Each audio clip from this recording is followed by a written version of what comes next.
My girlfriend and I are the adventurous type. We like to go out of the house as much as possible, doing literally whatever outdoor activity we can do. This time, we decided late in the day that we wanted to go camping for around a week. Neither of us have the typical job where your hours are set, and the best way I can explain it is that we basically work for ourselves when it comes to our scheduling, but in the grand scheme of things, we work for a larger company. We packed our bags and headed towards the campsite. It's a state park where you can camp for free for up to 14 days without permits or approval needed. We were driving along a dirt road for a while, and I made the horrible mistake of not turning on my high beams. I don't know why it was something I hadn't thought of doing, and it would prove to be something that I'd regret for the rest of my life. It didn't help that I was also going way too fast for the terrain and time of night. Within a split second, my girlfriend screamed, and only feet in front of the truck, we both saw a large downed tree in the middle of the road. There was little I could do other than slam on the brakes and hope that we could stop before hitting the tree. Of course, we weren't that lucky. We crashed into the tree, and I was out for a couple of seconds. I remember waking up really groggy, and the ringing in my ears was very intense, but my main priority was making sure that my girlfriend was okay. For purposes of streamlining the story, I'll just call her Jessica. I looked over at Jessica, and she was completely out. It was dark, but the moon was lighting up her face enough for me to see that her eyes were closed. I yelled her name to try to wake her up, but she wasn't responding to it at all. I took my phone out of my pocket and turned on the flashlight and pointed it at her. I didn't really know what to expect, but what I saw was something I definitely would not be able to predict at all. I saw the blood first. She was wearing a white shirt, so it was pretty apparent. And then, of course, I noticed the tree branch puncturing through her chest. It wasn't a huge branch. It was probably the same circumference of maybe like a finger or something. I know that's kind of a strange comparison, but I literally can't think of anything else to compare it to. It had come through the windshield, and it was still attached to the tree. I didn't want to shake her because I didn't want to cause any more trauma to her body in the process of trying to wake her up, so I just didn't touch her at all. I tried calling 911, but there was no service. I started trying to think of what I could do to help her, but there were so few options. The truck wouldn't even start, so even if driving away was the right idea, it wasn't an option. I had a knife in my pocket, so the next logical solution in my mind was to cut the branch from the tree and try to get her out of the truck and lay her down on the side of the road so I could get help, knowing someone wasn't going to crash into our truck and only make things worse. I hopped onto the hood of the car and tried so hard to cut that branch, but the knife was small and I was getting nowhere with it. I started to panic. It had already been over 30 minutes and she still hadn't woken up. I got back into the truck and I just started to pray. And that was weird for me since I hadn't prayed since I was a kid, but at this point I was willing to try anything. It felt like I was praying for hours, but only another 30 minutes had passed. I was only holding on to this glimmer of hope because she wasn't actively bleeding during that 1 hour. The branch wasn't in the center of her chest, so I was hoping that it missed her heart. I felt her pulse, and it wasn't strong, but it was still there. All I could do was wait for someone to hopefully come along and help us. I don't know if it was God or luck, but I started to see light coming from behind us. It filled the inside of the truck, and I got out as fast as possible and started screaming and waving at the driver. He stopped right behind our truck and rolled down his window and asked what was wrong. I started explaining to him fast, and he told me to slow down since he couldn't understand me. I explained slower, and the expression on his face changed instantly when he realized what I was saying. He got out of his truck and went over to the passenger side door with his flashlight and shined it on Jessica. I heard him curse under his breath and told me that the only hope that she had would be to cut the branch and try to drive her down the mountain to the EMT station since he also had no service. He had a chainsaw in the back of his truck, and I was terrified the shaking of the branch would hurt her even more, but there really was no other choice. He started sawing about a foot in front of her chest. I covered her with a blanket to try to minimize any sawdust from getting in the wound. It did vibrate her body a little bit, but she wasn't conscious, so at least she wasn't in pain, so I thought. Finally, she was free from the tree. The man helped me pick her up as gently as possible, and we placed her in the back seat of his truck laying down. I got into the passenger side and the man turned around and began driving down the mountain. Jessica stayed unconscious the whole time. It took us 20 minutes to get to the EMT station that I didn't even know was there. They were surprised to see us since usually they get called to emergencies. They loaded her into an ambulance and I got in with her. And the nearest hospital wasn't too far away, thank God. But it wasn't a trauma center, so she had to be airlifted to the bigger city that was around an hour away by helicopter. She had a punctured lung, but thankfully she hadn't lost much blood and her heart wasn't damaged at all. The doctor said that if it had been only an inch to the left, it would have pierced her heart and she probably would have died within minutes after the accident. She stayed in a coma for almost 2 weeks, and when she eventually woke up, she could barely speak because of the pain that she felt in her chest. She stayed in the hospital for over 2 months. She had intensive surgery to try to repair all of the damage, but it's possible that she might even need a transplant for her lung in the future. I'm just grateful Jessica survived, and I've stayed in touch with the man who saved her life. Jessica is currently still on oxygen and has trouble breathing from time to time. I take her to monthly appointments and we're doing everything we can to hopefully someday see her fully recover, although we have come to terms with the fact that that may never happen. I asked her to marry me while she was still in the hospital, and she said yes, and no matter what happens, I'm looking forward to spending the rest of our lives together. I'll never forget that night, and oftentimes I struggle to forgive myself for what happened, but I'm also glad it's something that she doesn't have to remember.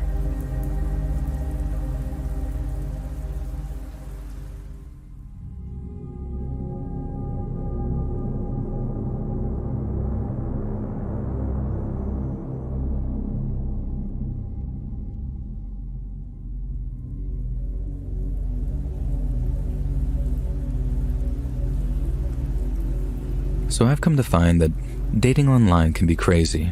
Let me just say that before I say anything else. You see pictures of someone online, talk for a while, and then meet them, not even knowing for sure that they're the person in the picture. It's really absolutely insane. I only wish that I knew that before downloading Tinder myself. I had gone on a few dates with guys that I met on Tinder, but nothing ever worked out. Most guys just wanted hookups or aren't ready for commitment. Of course, there are also some creeps, but I didn't come across those types too often. After having Tinder for a few months, I met a guy on the app who seemed way too good to be true. He was absolutely gorgeous, and when he messaged me, I was so excited. I got even more excited the more we talked when I realized that we had so much in common. He was so nice and funny, and from what he told me about himself, he really seemed like my dream guy, you know? After around a week of talking, he asked if I wanted to hang out. I suggested a bar near my house, but he wanted to go to dinner instead. I usually like to get drinks on a first date so I could leave quickly if it went bad, but I liked this guy so much and he seemed different, so I agreed to dinner. For purposes of anonymity, we'll just call him Oliver. Now, I was just going to drive to the restaurant myself, but he insisted on picking me up, saying it was the gentleman's thing to do, and so on and so forth. It wasn't the best idea to say yes, but I guess I'm not as smart as I think I am because I agreed and I gave him my address. He said he'd pick me up around 7 p.m. the next day, and man, I was really happy. I told all of my friends where we were going, and they told me that I was an idiot for giving a guy I'd never met my address. I thought that they were all just being jealous, so I didn't take their comments to heart. I started getting ready around 6, and at exactly 7, my doorbell rang. I opened the door and immediately was disappointed by what I saw. He looked nothing like his pictures. Well, not nothing like them. It was obviously the same person, but at least 10 or 15 years older. I didn't say anything, and I figured that I'd go on the date and see how it went because I did still like his personality, over text at least. He opened the door for me and walked around to the other side and got in.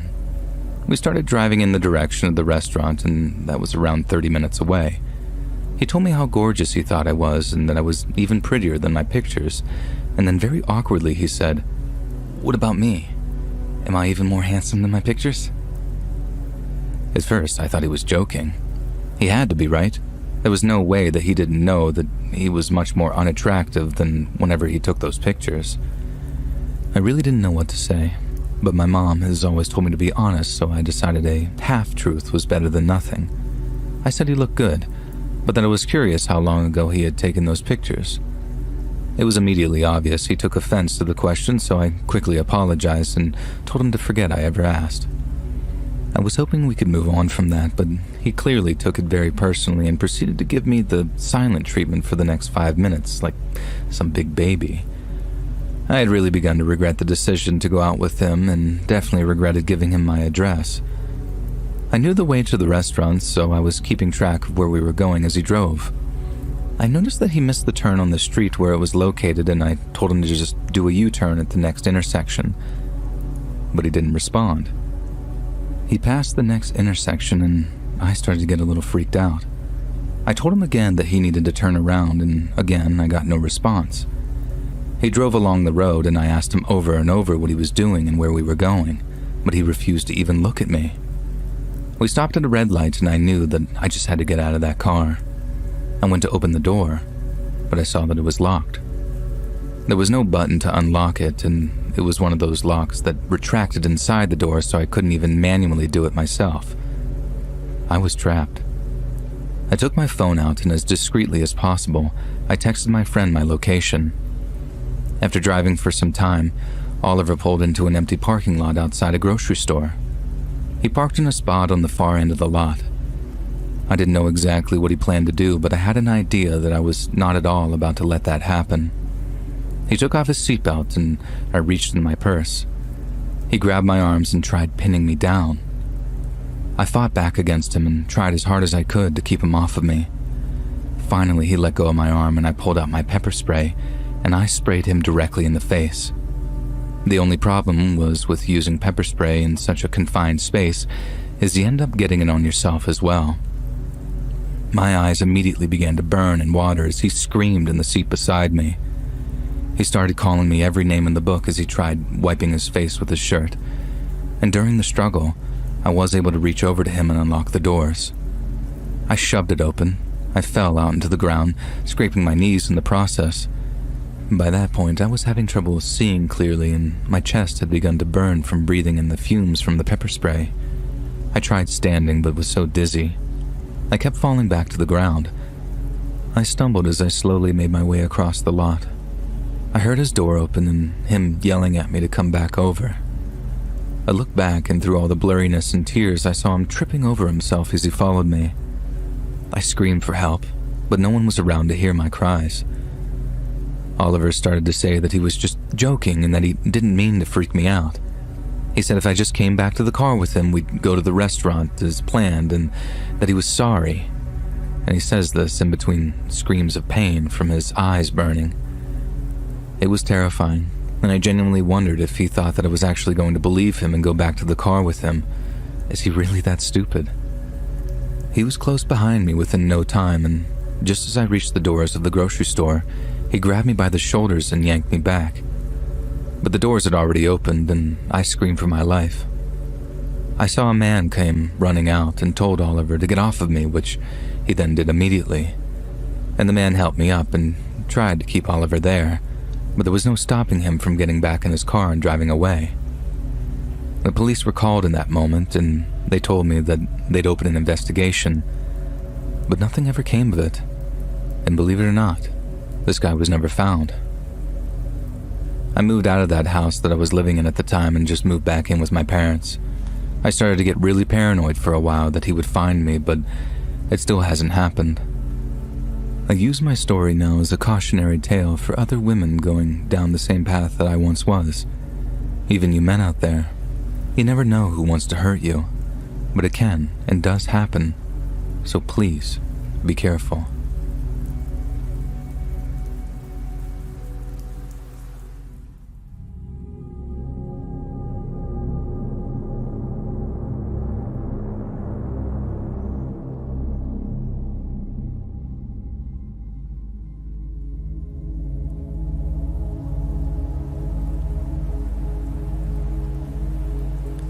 I really wasn't planning on telling this story, but it's been a few years and I'm not as freaked out by what happened as I used to be, so why not? I was only 19 at the time. I moved across the country the year before college and had never had any issues driving home for the different breaks that we had over the school year. It was winter break and my mom really wanted me to come home that year to celebrate the holidays with my family since I hadn't the year before. I agreed, but I really didn't want to leave my car for weeks. There had been a lot of car break-ins in the city that I lived in, and leaving my car to be vandalized, broken into, or stolen just was not an option to me. I told my mom that I'd be driving home, and she wasn't too happy about it, but understood. She offered to have my dad fly out and drive with me, but I didn't want them to go through all that trouble, and I thought a few days on the road by myself would be a good thing. I've been having issues in my personal life, and having the time to think about it without any distractions seemed like a good thing to me. I packed up a few bags that would last me the next few weeks and said bye to my roommate, who was pretty bummed out about me leaving, and headed out the door.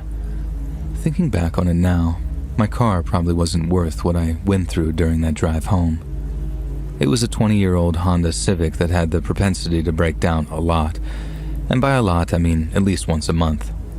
I just didn't have the money to replace it. I hopped in the car and was on the highway within a few minutes. I got some coffee before heading out of the city so I could stay awake as long as possible. It was still around 8 in the morning, so I figured I'd drive for around 10 hours before hopefully finding a hotel and settling in for the night. I had no definite plans and was following the fastest route home, which probably wasn't the best decision. I know now that I should have taken the route that didn't involve long stretches of highway with nothing but fields for miles and miles. I stopped a few times for a bathroom and snack breaks, and by at around 7 p.m. I was done.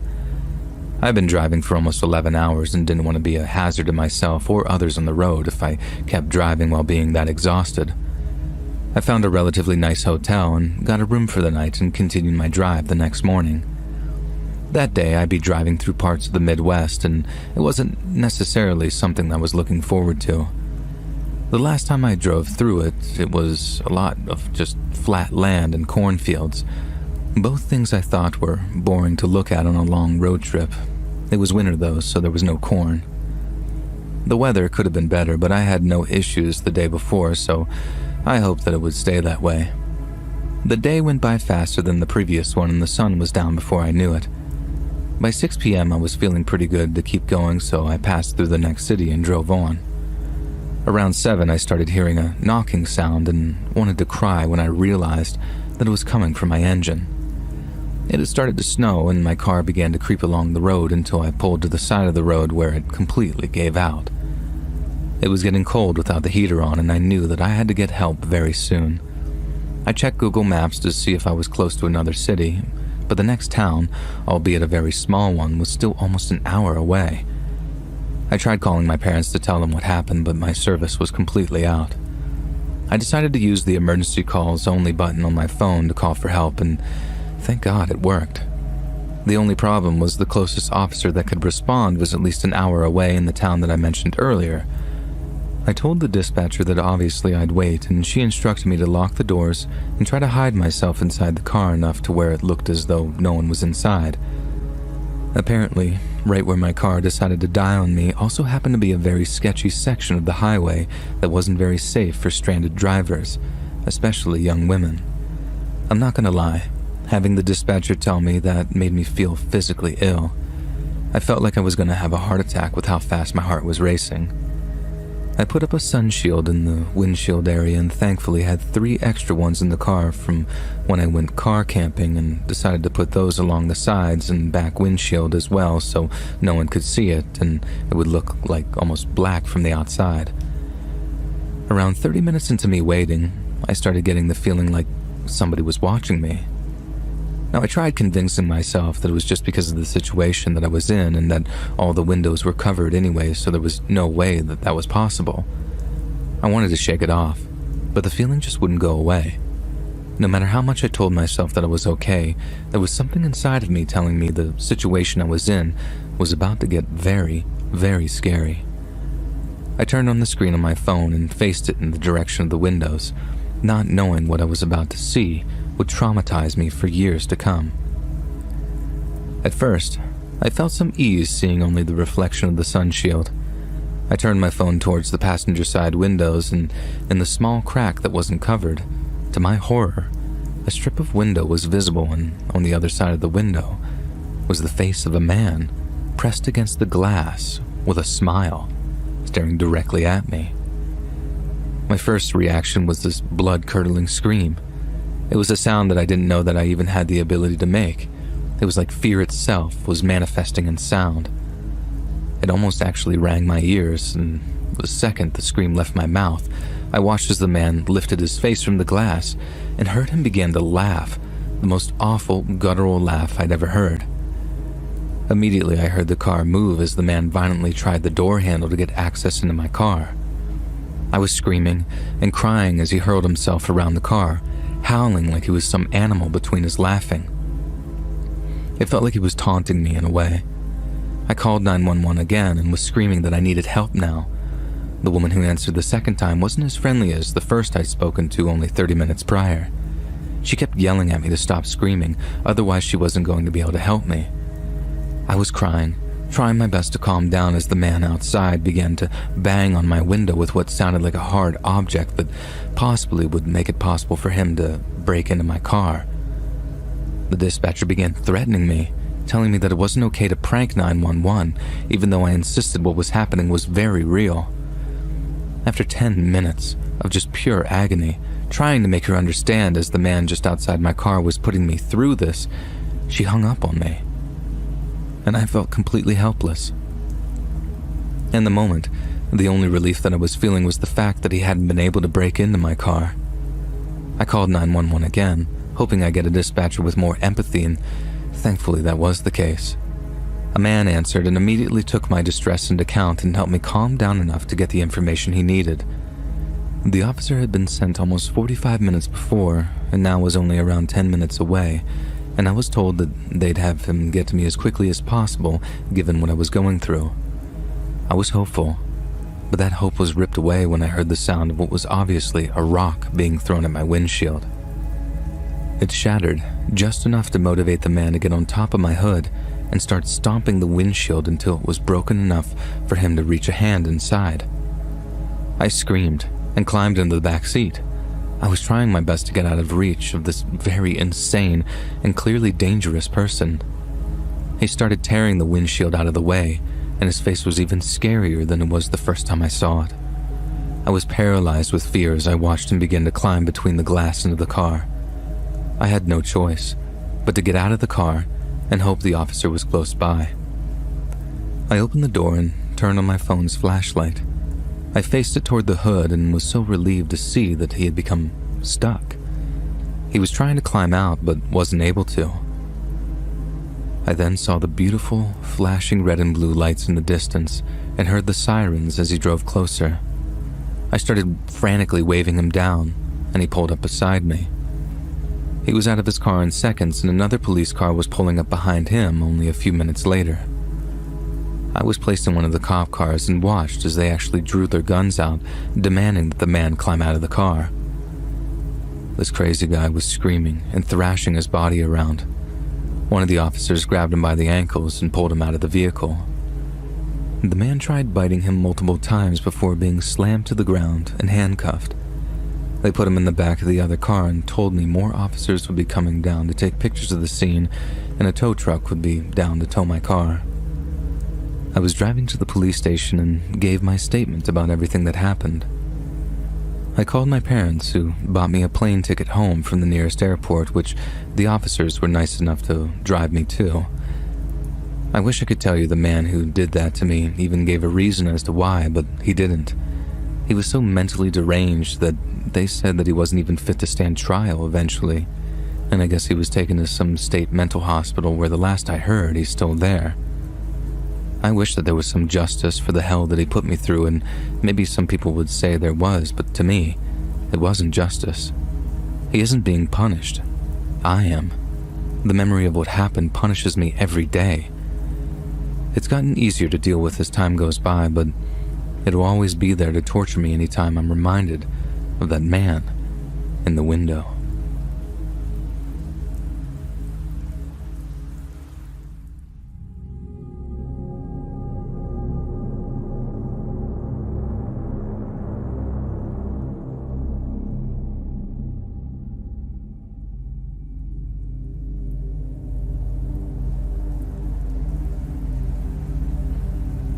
I was driving my truck back home from my girlfriend's apartment.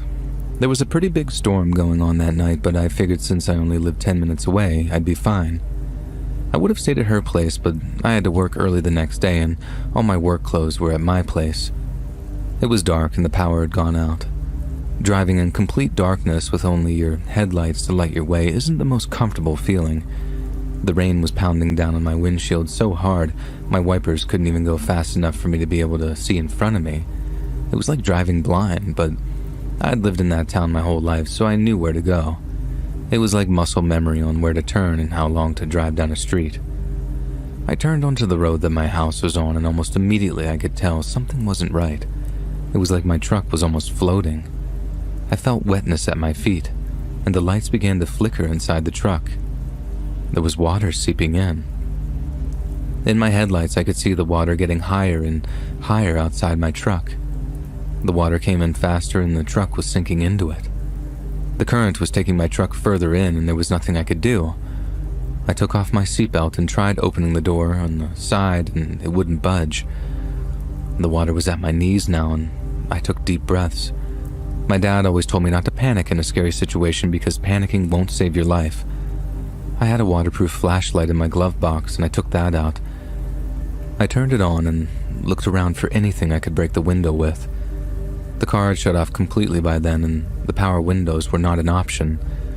I just cleaned the truck out the day before and unfortunately that meant taking out all my tools so I could organize my box. I only had my sweater, the small flashlight, and a pocket knife at my disposal. I called 911 and was greeted by a recorded message telling me every dispatcher was currently handling a call and they'd get to me as soon as possible. And that's when I started to panic. I needed help and it seemed like I wasn't going to get any. The water was now at my belly button when I decided to squat on my seat and try to keep my head above the water as long as possible. The water seemed to be coming in mostly from the driver's side door, so I grabbed my sweater and tried to plug the leak. But it didn't work. But I was desperate and willing to try anything. I was on hold for 7 minutes before I finally got an answer.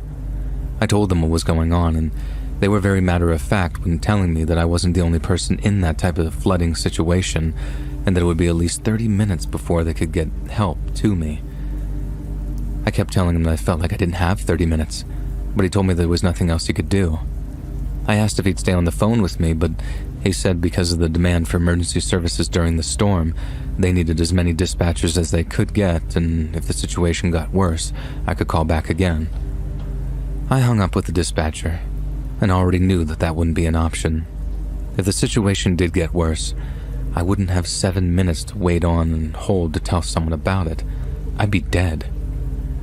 The water kept rising and my heartbeat quickened. I was scared and confused why I wasn't getting any help and my mom and dad both weren't answering their phones. I opened the voice recorder app and started recording my goodbyes to my family. I wasn't sure if they'd get them, but it was better than nothing and somehow easing my nerves. It was like I was talking to them without literally talking to them, but something about it was kind of therapeutic in the moment. Only 10 minutes after I hung up with 911, the water had begun to reach my chest. I was certain that I was going to die when only one foot of the car had space for air. I started praying to God to please not let me die, but if I did, to let me go to heaven. I hadn't been very religious in my adult life until that exact moment, but I guess that's how it goes usually. You realize your true belief in God when you really need him. But anyways, another 5 minutes went by and it was at my neck. I had my cheek pressed against the roof and I couldn't help but cry. I was beginning to lose hope. No one was coming for me. I was only able to breathe through my nose when I heard the sound of an engine nearby. I didn't think that they'd even notice my truck, so I started screaming and flashing my light to get their attention. And I felt this sense of relief when I heard this boat pull up next to my truck. I shone my flashlight and saw someone jump into the water next to my driver's side window. He had this window breaker with him and it shattered on the first try. He reached in the truck, grabbed onto my shirt. I took a deep breath as he pulled me out of the truck through the window. They got me on board the boat and I began just thanking them profusely for saving my life as I took deep breaths of the air I thought only minutes before I was about to run out of. They wrapped an emergency blanket around me, and we were off. We helped a few more people out of the cars before reaching an area where police and firemen were waiting. I was taken to a hospital, but I didn't have anything medically wrong with me, thank God. Thankfully, no one did die during that storm, although I know that I came very close to being the one fatality. I felt so failed by my city's emergency services, and I found out that night that the people that saved me weren't even officers. They were just good Samaritans that heard people were in trouble and knew that they had to help. For months after the incident, I had nightmares about drowning. Even now, I get scared to drive during a storm or even go out on a boat. Deep water terrifies me. I've gone to therapy a few times, but it never seemed to help, so I just stopped. I just hope there's a day, hopefully soon, where I can fully move on from what happened and not let it haunt me like it does right now. I'm glad I survived, and I'm glad the people in my community stepped up when law enforcement wouldn't. I should have never been left there to die, and that's exactly what they ended up doing. I only hope no one else gets stuck in the same position, and if they do, I hope someone gets to them in time and that their life is spared like mine was that night.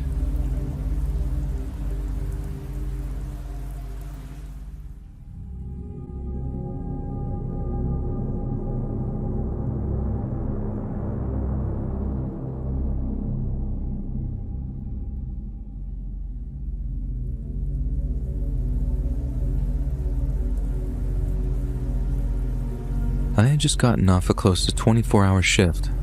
I worked in construction, and management had no problem overworking us if there was a deadline and we weren't close enough to being done. We were given overtime, so a lot of us were fine with it. I was driving home from the job site, and because it was close to 3 in the morning, there weren't many other cars on the road. I gotta admit that I was way too tired to actually drive. I've been up for almost 40 hours total, and yeah, I was being reckless, but wanted so badly to get home and just go to sleep. I was drifting to sleep a few times during my drive home, but was immediately woken up by the sight of a young girl sitting by herself on the side of the road. I passed her at first, but my gut told me to just turn around and see if she needed help. I pulled up beside her, and she looked up at me. She couldn't have been any older than 7 or 8 years old. I asked her what was wrong or if she needed help, but she wouldn't say anything. I felt wrong leaving her there, so I opened my car door and told her to get in and that I wasn't going to hurt her. She was a little hesitant at first, but she got in anyway. I planned to take her to the nearest police station so they could hopefully find out who she was and get her back to her family. I tried numerous times to get her to tell me anything about herself, but she said nothing and instead just continued to stare at me. Her eyes were on me the whole time. We drove in silence for another 10 minutes when I saw another child sitting on the side of the road. I felt like I was going crazy. There was no way this was happening again. I pulled over, and this time it was a little boy, and he also wouldn't say anything. And I figured, hey, why not? Jump in the car. And they did with zero hesitation. I started asking him the same question that I asked the girl, but just like her, he didn't speak, and he also just kind of stared at me. I started getting a little freaked out and worried that I'd just gotten myself in the middle of something very, very serious, but I knew that I had to help these children no matter what. I started to think about what it could possibly be. Were they kidnapped and then abandoned on the side of the road? Was it some kind of trafficking situation? Were they lost? I had no idea. Another 15 minutes go by and it happens again. Only this time there's a car seat on the side of the road. I pulled over and got out and was horrified and shocked to see a little baby inside. I couldn't tell the age, but it looked relatively healthy. It was looking up at me, and I knew that I had to take it to the station with me. And I put the car seat in the back of the car and called the police the second I got service. They instructed me to go to the hospital that was a few miles away and that they'd meet me there. We arrived shortly after the call, and I pulled up to the front. I got the car seat out and instructed the children to follow me inside, and they did so without saying a word or making a fuss. I walked inside, and only the receptionist was there. I told her what was going on, but the only response that I was met with was this very confused look on her face. I motioned the children to go up to her, and they just stood next to her. I kept asking her for help, but she just looked around and wouldn't do anything, and I didn't understand why. She kept asking me if I was okay, and I didn't know why. I told her I was fine, but that the children needed help, and the baby looked cold. She asked me over and over what children I was talking about, and no matter how much I pointed at them or told her where they were, she acted like she had no idea what I was talking about. I was getting frustrated, and at this point I had no idea what to do. She told me to repeat myself, and I just told her again exactly what happened. The whole time I told the story, she just looked where I was pointing, but something was off. It was like she was looking through the children instead of at them. Just as I was finishing the story, 2 officers walked in. She had me tell the story again to these officers who were just as confused by it as she was. They looked around for the children that were standing right in front of them, and then I was getting confused. They had me sit down and very calmly told me that there were no children with me, and I was carrying a tool bag, not a car seat. I looked down and still saw the car seat in my hand and the children standing nearby, and begged them to get them help and reunite them with their families, but they were adamant and very serious about what they were telling me. They told me over and over that there was no one there and that I was having some sort of episode. I've never had any mental health issues, and I told them that, but it didn't matter. I was admitted under a 72-hour psych hold because they thought I could be a possible danger to myself or others with the hallucinations I was having. They were worried mostly because I was so sure of what I was seeing. I thought that they were all crazy and that only I was the sane one. For the next few days, I was given many tests and evaluations to try to figure out what was going on with me. At first, they thought it was from sleep deprivation. It's common for people to hallucinate from lack of sleep, but when the hallucinations continued even after hours of sleep, they knew that there was something else wrong. I was scared. I called my mom, who came down and went through our family's medical history with the doctors, and after the 72 hours were up, I decided to just stay at the hospital. I didn't understand what was happening, but I knew that I needed help. For the next 2 weeks before my diagnosis, the children followed me everywhere. They watched me sleep, they kept me company, but still they wouldn't speak. At first they were comforting, like I wasn't alone, but eventually they became a reminder of the fact that something was wrong with me and I wasn't able to live my life until they figured out what it was. The hallucinations stopped being my only symptom, though. I started having speech problems and couldn't think straight, and that's what tipped off the doctors that it might be something else. They'd done scans but had seen nothing. I was told if the last MRI they were going to do during that particular hospital stay showed nothing, that I'd have to leave and come back on a later date for more scans that would hopefully show more. I knew what they meant. If I did have some sort of brain tumor, I didn't want to have to wait for it to grow before they could do something about it. We did the MRI, and thankfully, one doctor, of what seemed like way too many, noticed a shadow. I did have a brain tumor. It was small, but it explained all my symptoms. It was determined to be a malignant frontal lobe tumor that was compressing the optic nerve, and unfortunately it wasn't something they could operate on due to its close proximity to the optic nerve. But they were hopeful chemo and radiation would kill the cancer cells since it had been caught so early. I started chemo and radiation, and after a few weeks, the hallucinations occurred less and less. Part of me misses them when they aren't there, but most of me was happy that it meant that I was getting better. Most people probably wouldn't understand, but maybe some will. I'm still currently undergoing treatment, and my doctors are hopeful that I'll be in remission soon. I'm grateful for what happened that night. If I hadn't seen those children in the road, hallucination or not, I never would have gone to the hospital, and they never would have caught the cancer that early on. I'm still not positive on my official prognosis, but I like to think it's good. I have to have hope. Otherwise, I have nothing.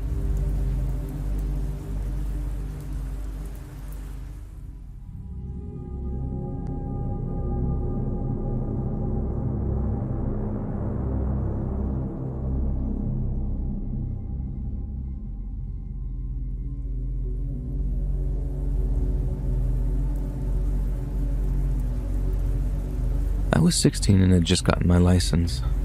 Think of the typical self-absorbed, idiot 16-year-old guy. Yeah, that was me.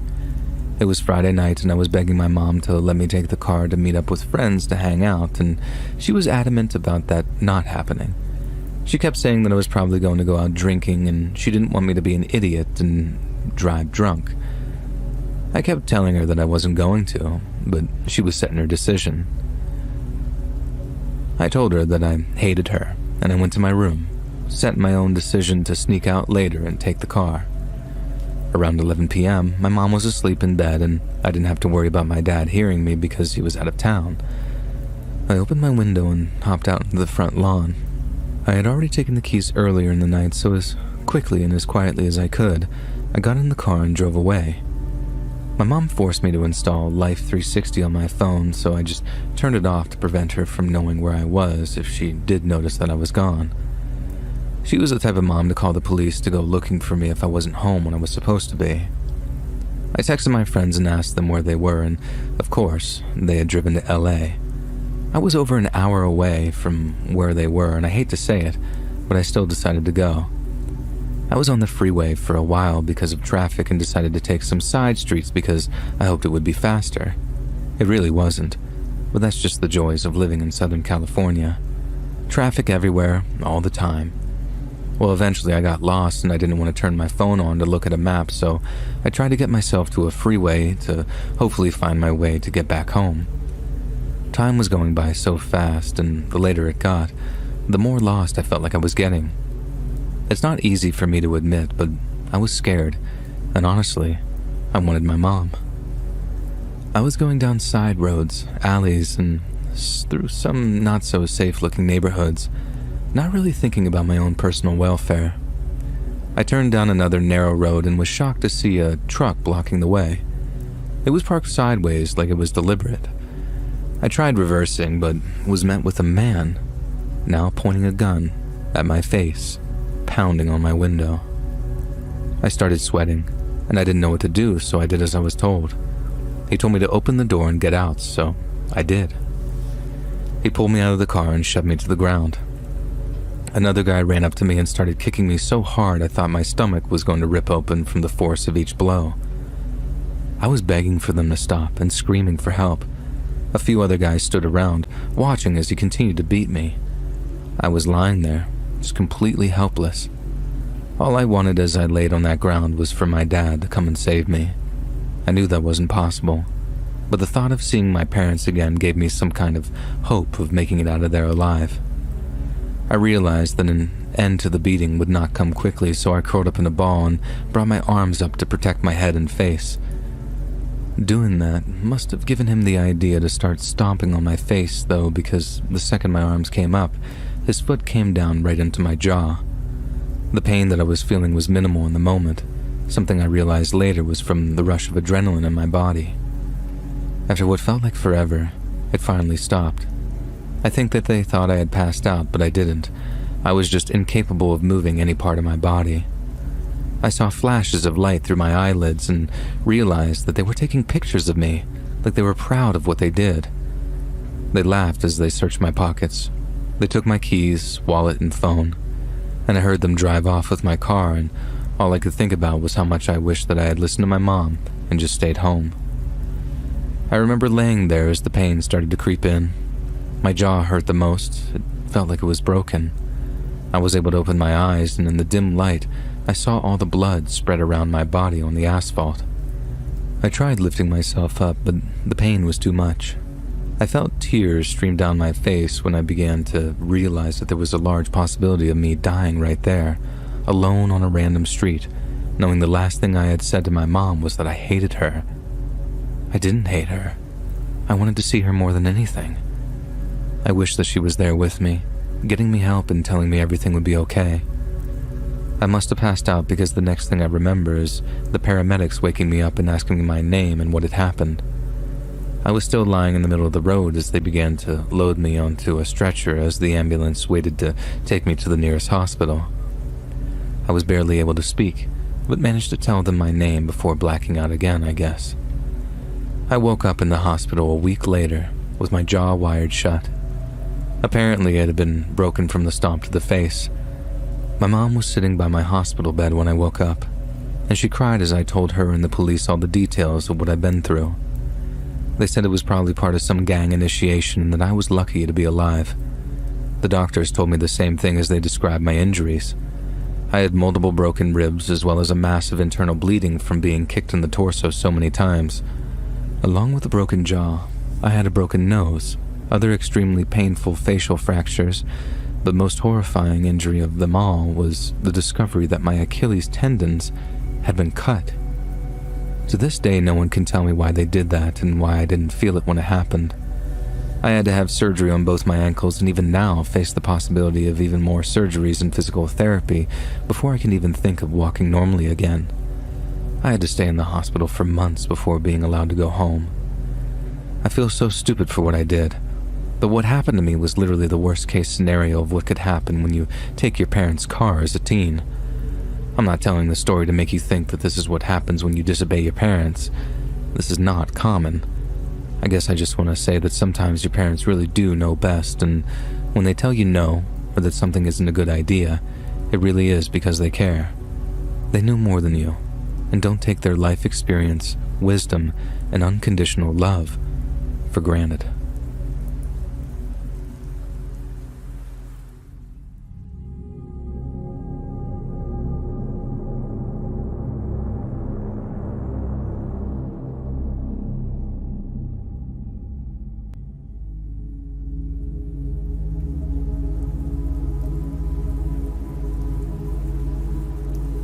When this specific incident occurred, I was 29 years old and driving a relatively short distance with my 5-year-old daughter.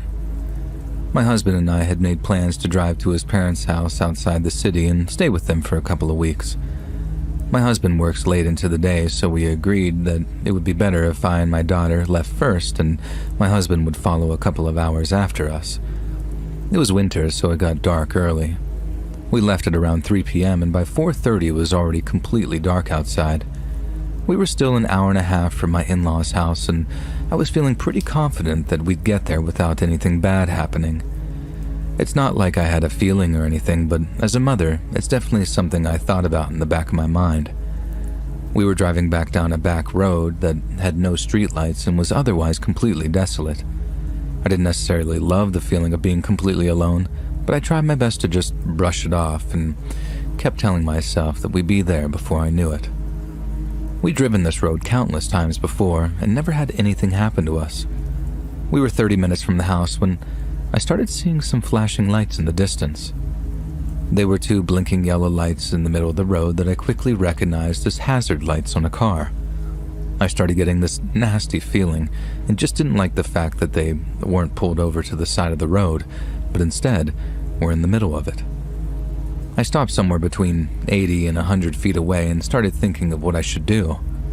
I was sure of one thing though. There was no way that I was stopping to help these people. I mean, I was a woman in her late 20s alone with her young daughter. I'd have to be a raging lunatic to stop to help anyone. I'd call to get them help later, but that's the best I could really do. I'm sure any other woman in my position would feel the same way. You have to put you and your child's safety first before a stranger, always. I sat there for what felt like 30 minutes and still had no idea what to do. I had no service, so calling my husband or father-in-law was not an option. I had finally made the decision to just turn around and go home and wait for my husband so we could drive there together. The only problem was that it was a 2-lane road and it would take more than a 3-point turn for me to turn around and start heading back. I started to hesitate, but when I looked in my rearview mirror, I noticed some shadows running up quickly in the distance behind my car. I could see them slightly in the moonlight, but I couldn't make out what they were. They had gotten around 30-ish feet behind my car when I realized that they were people, and I think they were carrying something. I couldn't sit there anymore. I couldn't even think. It was like my body reacted before my brain did. I put the car in drive and floored it. It wasn't a crazy fast car or anything, but it did what I needed it to do. I was speeding right towards the stopped car and had no choice but to drive onto the side of the road past them as best I could. As I passed, I saw more people started to come out from the side of the road. They started throwing things, pretty much anything they could get me to stop. I sideswiped one of the people and they fell back onto the road. Something hit my windshield and it even shattered a little bit, and whatever it was went flying into the passenger seat. I screamed from the impact and felt bad because my screaming made my daughter begin to scream and cry, and I told her everything was going to be okay, but she was 5, and nothing I could say at the time was going to make her feel any better.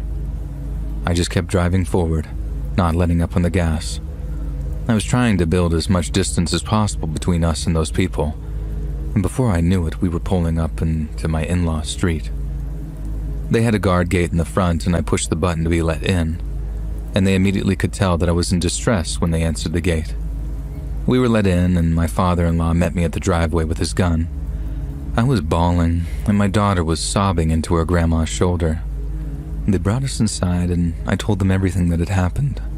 My father-in-law has always been very protective of me and my daughter, and I could tell how angry he was getting. He kept asking me if they had followed us here, and honestly, I had no idea. I hadn't been paying attention to the cars behind me. I just was focused on getting to their house where I knew we'd be safe. My in-laws are the kind of people that are very serious about their security. They have countless firearms and security cameras everywhere around and inside their house and property. They checked the cameras and noticed the same car passing by the front gate over and over, like it was driving down the street, turning around and coming back multiple times. We decided it was time to call the police, but when they did, they said that they couldn't do anything for us since it wasn't technically an emergency and it was so far outside their city limits. I guess when you live far enough outside the boundaries of where the local police typically serve, they can only help in life or death situations. My dad very explicitly told them that if anyone entered their property, they would be shot on sight. They told him it was within his rights, and that was it. He armed me and my mother-in-law and told us to wait inside the house. He called my husband, who was still an hour away, and went outside to check the property. We watched the security cameras, and just as he was approaching the gate, the car pulled up again. But this time it stopped, right at the gate. 2 people got out of the car, and they clearly hadn't spotted my father-in-law walking up to the gate. They tried pushing it open, and because we couldn't hear what was going on, all we saw was my father-in-law run up to them and fire a shot in the air. We could tell he was screaming something at them, but we didn't know what. They scrambled back into their car and sped off quickly. We weren't sure if they'd be back, but I had a feeling that that was the end of it. My husband got to the house an hour later and kept continuously apologizing to me for having me drive alone, but I kept telling him that it wasn't his fault and the outcome would have been the same if he was with us. We were safe, and that's what mattered. A couple of days later, we heard the news that there had been a few carjackings in the area, but thankfully no one was seriously injured in the process. I still hate to think about what would have happened if I hadn't seen those people sneaking up on us behind the car. What would they have done? I don't even want to know. I'm grateful we're okay, and I will say that I don't drive anywhere at night without protection, whether that be my husband or a gun.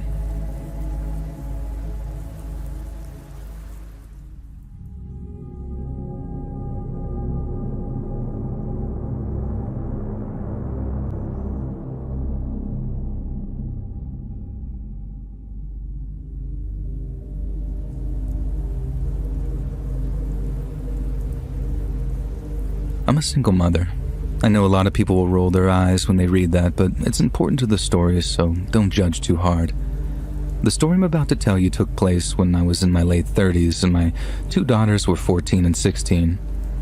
I had just gotten out of an intense custody battle with her father, but thankfully was awarded full custody due to his drug addiction and rocky financial status. My girls and I were so excited to be moving to another state, away from all the drama the custody battle had caused. There was a lot of choosing sides and blame being thrown at even my daughters that we decided getting out of such a toxic environment by moving was the best idea for us. It was early June and the weather had started to warm up. We had just packed up the last boxes in our house and decided to leave a few days before the moving truck because we wanted to get settled in the house before all our stuff arrived. Even if there would be no furniture for a few days, we were fine with that. We said bye to our old house, which was a very intensely emotional thing for us to do, and we set off. We were taking the fast route, and according to Google, it was only supposed to take a couple of days to get to the new house. We had the idea that we'd stay in a hotel for one night along the way, and that was super exciting for us. My girls love staying at hotels like most kids do, and I love seeing them happy. After hours of driving, it was late afternoon and we were ready to get out of the car and find a room to stay in. I checked every hotel in the area, every app, and there was nothing available. Literally not one room was free in any of the surrounding cities for another 3 nights. I called around and apparently there was a huge kids' soccer tournament in town and it was one of the largest in the country. We decided to keep driving until we found something, but instead, we were met with a stretch of road that had a lot of rest stops but no hotels.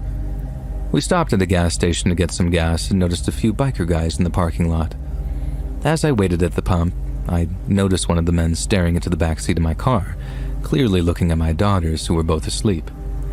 I felt a sort of chill run down my spine and I instantly had this gut feeling to get them out of there. It just didn't seem like a great position to be in. A young mom alone with her teenage daughters. Not great. I didn't even wait for the gas to finish pumping. I took it out, closed the gas cap, got back in the car as inconspicuous as possible and got back on the highway. I watched to see if they were following us, but they didn't, and I thought maybe I had just been a little paranoid, so I stopped thinking about it. The girls and I decided to stop at the rest stop. We felt like it was safe enough because at the time we had pulled in, there were plenty of other vehicles and people around. I had my daughters cover the back windows with the blankets that we had brought with us, and we all fell asleep at around 8 p.m.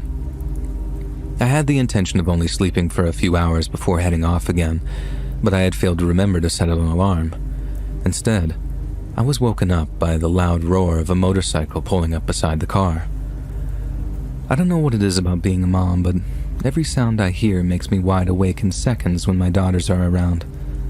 I sat up and looked outside the window and was terrified to see the same men from the gas station only a few parking spots away. And they weren't alone. There was at least 25 to 30 of them now. I was fairly positive that they hadn't seen us, so I decided to not wake the girls. I didn't want to scare them. I started the car and turned on the headlights, but no matter how much I tried to pull out of there unnoticed, it just wasn't going to happen. Something in the universe wanted those bikers to see my car and recognize it quickly. And the second my headlights switched on, every head turned and looked directly at us. I was hoping the men from the gas station wouldn't realize that they had seen us earlier, but of course, that wasn't the case. I heard one of them yell out to the buddies that they knew us and that they were a couple of hotties in the back seat. I was immediately terrified, but also rolling my eyes because who even says that? Especially about 2 teenage girls who were obviously underage. But then again, they didn't seem like the kind of people who would care about that sort of thing. I honestly thought that if I just drove away that it would be like the last time where they wouldn't follow. But no. They were quick to follow right behind. I woke up the girls and I wish I could have been one of those moms who sugar-coated things to save their kids from being scared, but there was no way to do that with what was going on. I told them that we were being followed by some scary men and to stay down where no one could see them and keep the blankets on the windows. They both started freaking out and crying, and I understood. As I sped down the highway, these bikers got more aggressive. They began throwing things at my car and swerving as they tried to run us off the road. I was trying my best to stay calm and on the outside so as to not scare the girls any more than they already were, but on the inside, I was having a full-blown panic attack. I knew my main priority had to be maintaining control of my car. It was clear that if something happened when they were successful in running us off the road, nothing good would come of that. They started yelling at me to just pull over, and that they only wanted to chat. I continued to stare forward outside the windshield and not even acknowledge them, and they didn't like that. They started calling me names, demanding I roll down my window. I did roll it down about an inch to try and plead with them to just stop and leave us alone, but there was no way they could hear me.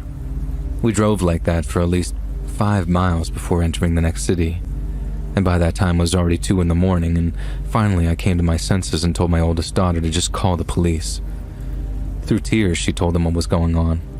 I don't know what they told her, but she said that they were coming. Unfortunately, it just wasn't soon enough. I felt something hit the side of the car, and within seconds, we were off the side of the road and headed for a tree. I slammed the brakes as hard as I could, and the car came to a very violent halt. We were all okay, but I started to wonder for how long, though. The bikers surrounded us and started pounding on the windows and pulled on the door handles while the car shook. The girls were screaming at the top of their lungs and begging me to make them go away, but there was really nothing I could do. I prayed to God that we would make it out of there, and thank God he answered my prayers. We heard sirens in the distance and watched as the men all got back on their motorcycles, speeding away. We hugged each other and cried until the officers were standing at the doors of the car. They had us step out and we explained everything. Now, they tried to get in contact with the bikers around that area, but they weren't able to track them down, specifically at least. But to this day, I'm still terrified every time I see a group of motorcyclists. My girls are older now, with children of their own, and my biggest piece of advice to them is always carry protection. You just generally never know when you're going to find yourself in a situation as psychotic as that.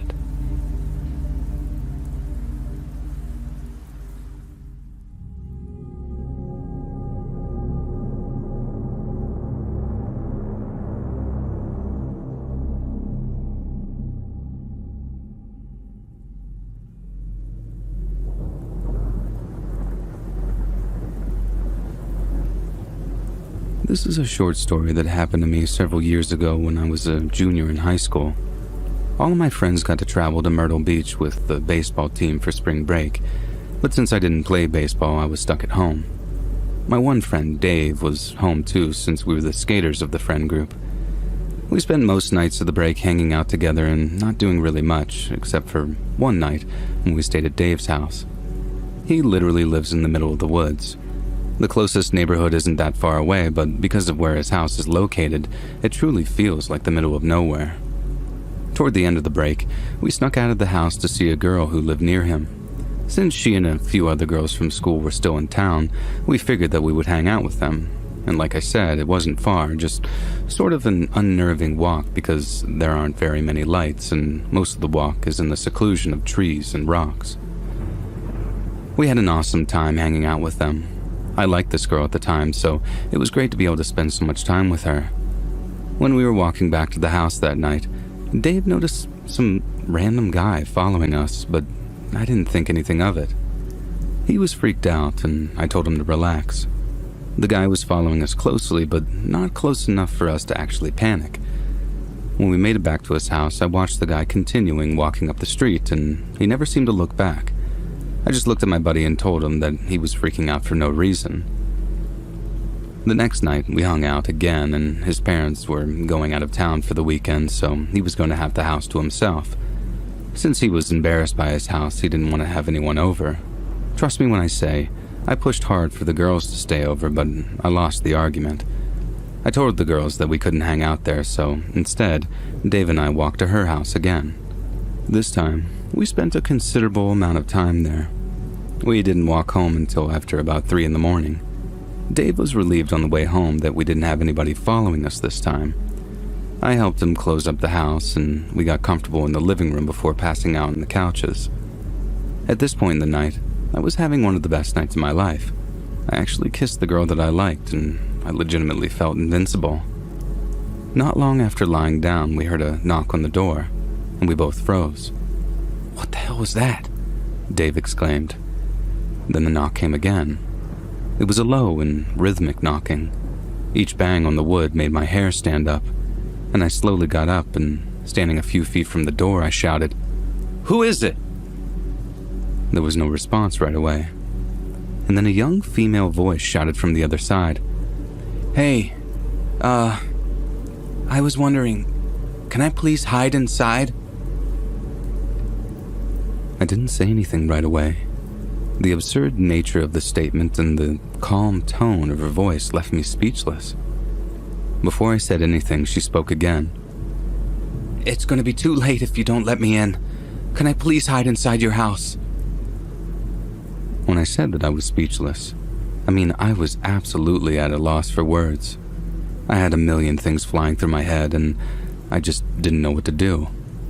My instincts told me that it was the girls playing a joke on us, but I didn't recognize that voice. I decided not to answer, and neither did Dave, and we just sat in silence. And then I noticed the doorknob starting to jiggle back and forth, first slowly, and then more aggressively. And then, the calm voice instantly became more sinister when she said, "Open the damn door now!" I finally was able to shout, "Go away! I'm gonna call the police!" There were no sounds for a few seconds. This woman spoke again. She started in a soft tone, and in the middle of the sentence, I could hear this sinister tone coming out, and she says, "Hun, if you don't open the door right now, I'm going to lose my mind." Dave finally jumped up from the couch and shouted for her to go away. And then a second voice could be heard from behind the door. It was a deep voice from a man, and he said, "Good call, bud. Very, very good call." Right after he said that, I thought I could hear what sounded like footsteps walking away. So I looked out of the window and saw two people walking down the street. One of them looked suspiciously like the person from the previous night. It just seemed very similar in stature. We were terrified and stayed awake for the rest of the night. Since his parents weren't home, we didn't call the police, even though obviously we should have. Dave was scared that his parents would get mad if the police showed up and they weren't home. On Sunday morning, when his parents came home, Dave told them what had happened, and they instantly called the police, calling us stupid, which we were. Better late than never, I guess. And since several hours had passed since the woman had been at the door, the police were honest with Dave's parents and told them that they would probably never catch these two people, but that they would be on the lookout for similar incidents. I have no idea what those two wanted or who they even were. I don't even like being outside at night anymore. That night really messed me up for a long time, and I'm still trying to recover from the mental nightmare I endured.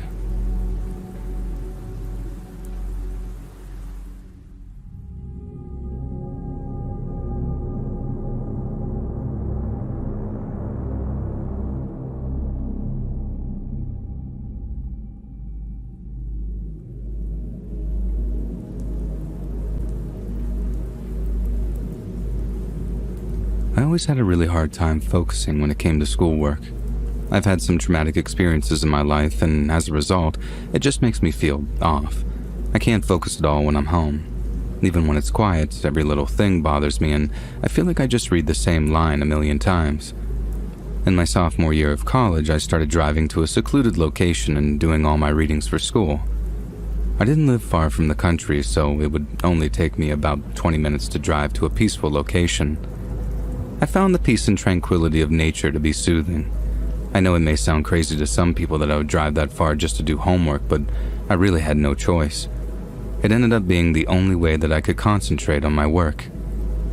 When the end of my senior year was approaching, I started to freak out about one of my big exams. The exam was 40% of my final grade, and I needed at least a 75 on the exam to pass the course.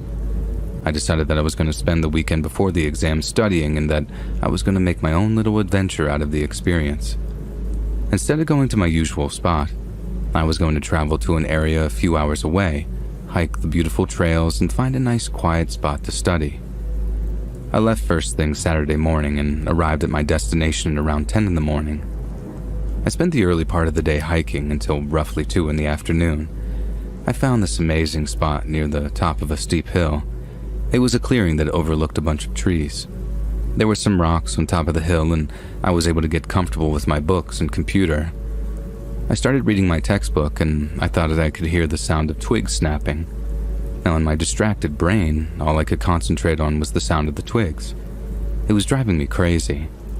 I first thought that there was some sort of deer or chipmunk or something that was prancing around in the woods. I thought that I could go over and maybe scare the animal, and whatever it was would just flee further into the woods and away from me so I could focus. I made my way over to the edge of the tree line and shouted some nonsense noises to try to scare whatever it was. But I heard nothing. I made a sound again, clapped my hands together, and again I heard nothing. I stared intently through the thick trees, and I swear that I saw a silhouette of a person move, but I figured that my mind was playing tricks on me. I kept looking for a little while longer, and I realized that the noise had stopped. I thought to myself that whatever I did must have worked. I sat back down and started to read my textbook again, but now I couldn't concentrate because I couldn't help the feeling that something wasn't right. I flipped through the pages several times, and once I realized that I wasn't retaining anything, I decided to pack my things up and head back. I was fairly far away from where I parked anyway, so I figured it was time to walk back and I would just find a spot to study that was closer to where I parked. When I walked over to the tree line, I paused instantly. Standing about 30 feet away, shrouded in the trees, was the backside of somebody. It appeared to be a man since the shoulders were so broad, but because the back was facing me, I couldn't be sure. They were dressed in all black, and it looked like they were wearing something on their face.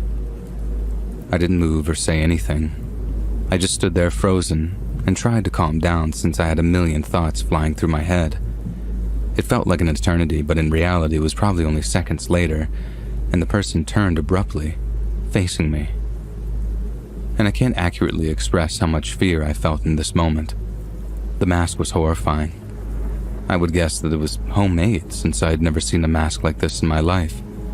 It appeared to be white, but also appeared to have a long snout hanging from the mask. It almost looked like a mask from one of those scenes in Beetlejuice, if anyone knows what I'm talking about, except somehow this was creepier in the moment. As I said, the mask was white and not skin-colored like in the movie.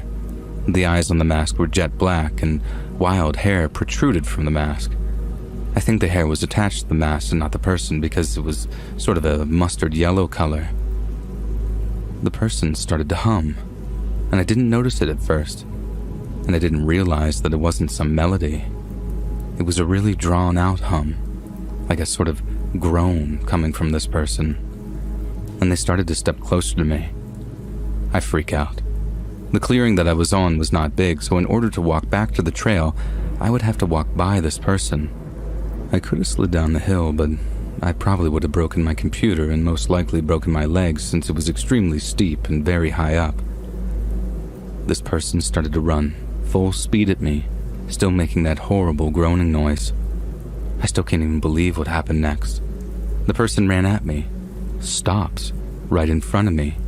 I'm frozen there. And they laugh. And then they just start humming again, but didn't actually lay a single finger on me. Not wanting to know what was happening or taking any chances, I just ran as fast as I could around them. The entire time that I was running, I could hear this person seemingly trying to follow close behind me, still humming, but I didn't bother turning around. I finally made it to my car, and that person was no longer following me. I tried calling the police, but of course, my phone service was pretty shoddy out there, and I drove several miles to the closest town. I called the police once I got there and reported what had happened, and I don't think they did anything since technically the person didn't do anything other than just disturb me, and there were no other complaints. I have no idea what that freak was doing in the woods. I don't know if they were on something, playing some type of prank, or truly messed up enough to actually hurt someone. It seems unlikely that it was a prank since I didn't see anybody else in the woods, and it seemed like we were the only two humans in the area. I realized I shouldn't complain since I was unharmed in the incident, but the psychological trauma that I felt, it still sticks with me to this day. I'll never forget that terrible afternoon, and the memory of that horrible mask.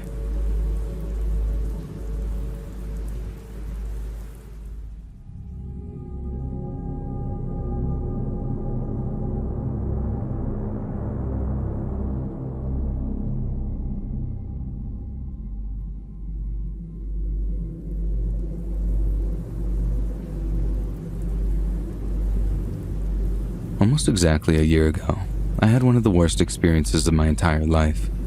My friend Shane decided to have a cookout since a lot of our friends had just graduated from college and were home for the summer. The afternoon started exactly how you would expect a summer cookout to go. We grilled some burgers, drank some beers, and enjoyed a beautiful summer day. One of the great things about Shane's place was that it was seemingly in the middle of nowhere and located right on the lake. If you knew Shane, you would understand just how out of character this was for him. Shane was very much a city man.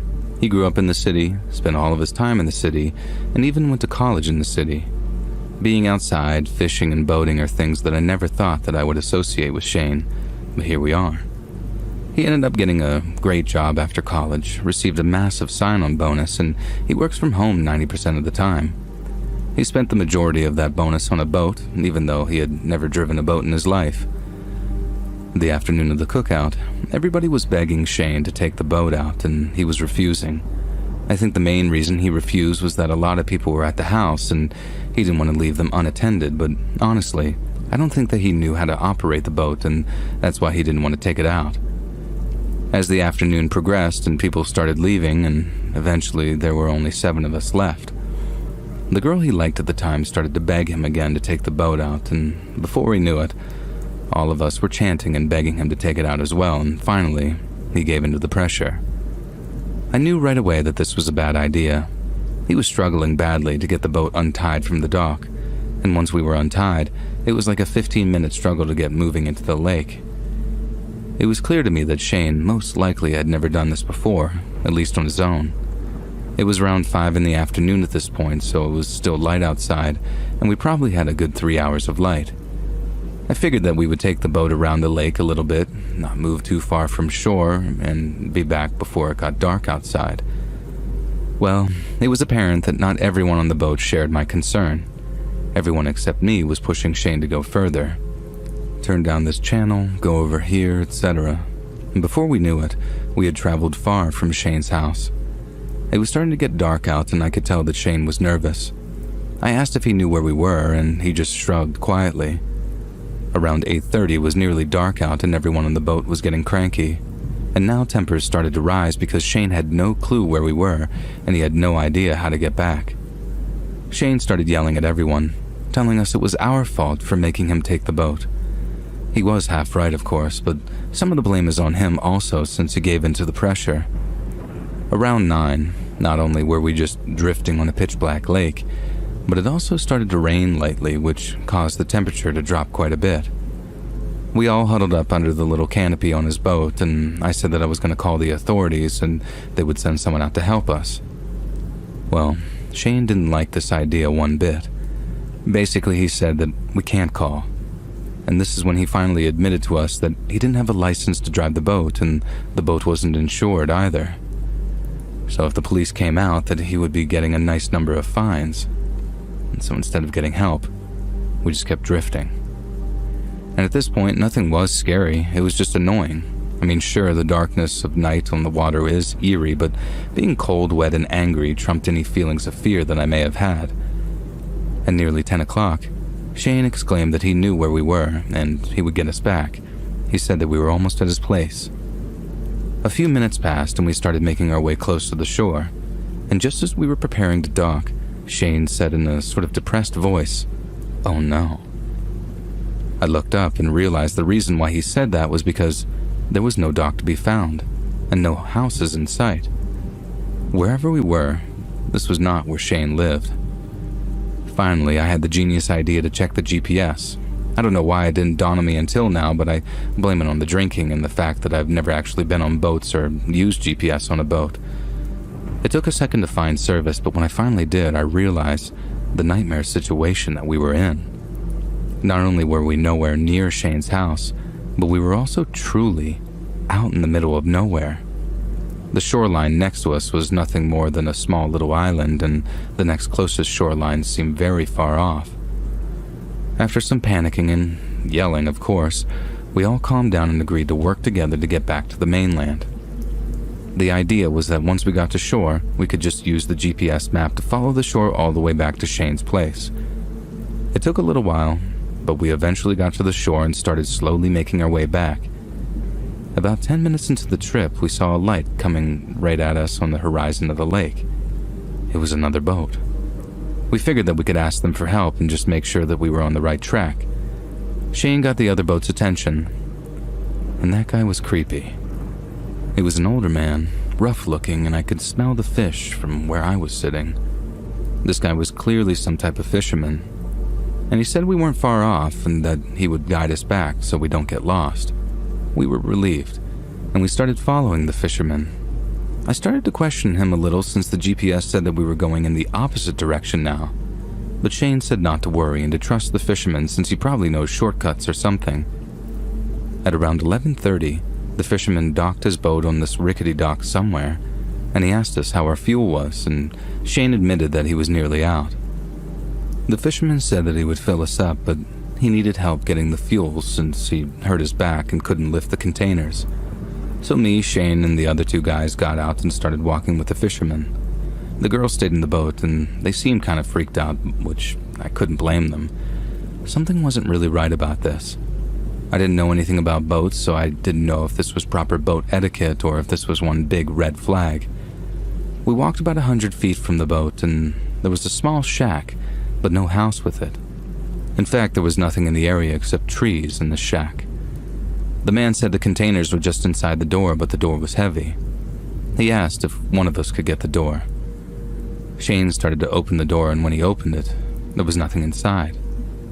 We turned around, and the man was running towards Shane's boat. Without saying anything to the girls, he jumped into Shane's boat and turned it on. We could hear these girls screaming and feared the worst. Thankfully, he didn't get very far. Shane and I dove into the water and swam to the side of the boat as the man was beginning to leave. Shane slipped getting into the boat, which alerted the man to our presence, and once he saw us, he dove into the water and just swam to shore. We lost him in the darkness seconds later, and we picked up our two friends on the rickety dock, and I just called the police. With the little service that I had, I didn't care what Shane said anymore. Thank Christ, they eventually showed up, and we realized that we were about an hour away from Shane's house. Believe it or not, they actually found this guy's fisherman boat, but I learned quickly that apparently this boat had been stolen. Shane got into trouble for not having his boat legals and still gave me crap for calling the police to this day, even though some deranged man almost stole his boat with our friends in it. I don't really talk to Shane anymore since that night, since he blames me for everything that happened. And as far as I know, they've never caught this random dude, so I have no idea what his plan was. All I know is that this was one of the worst nights of my life, and it could have been a whole lot worse if we hadn't caught him before he left the dock.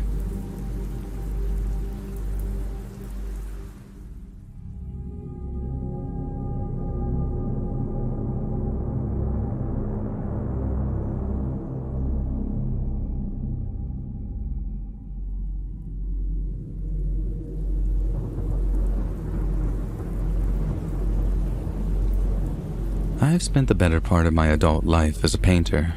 It can be tedious work, but it's paid me decent over the last 10 plus years.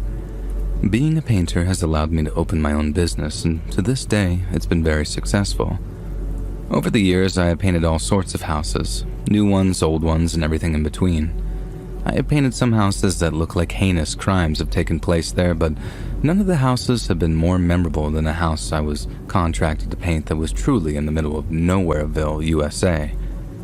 About 40 minutes from where I live was this beautiful estate on many acres of land.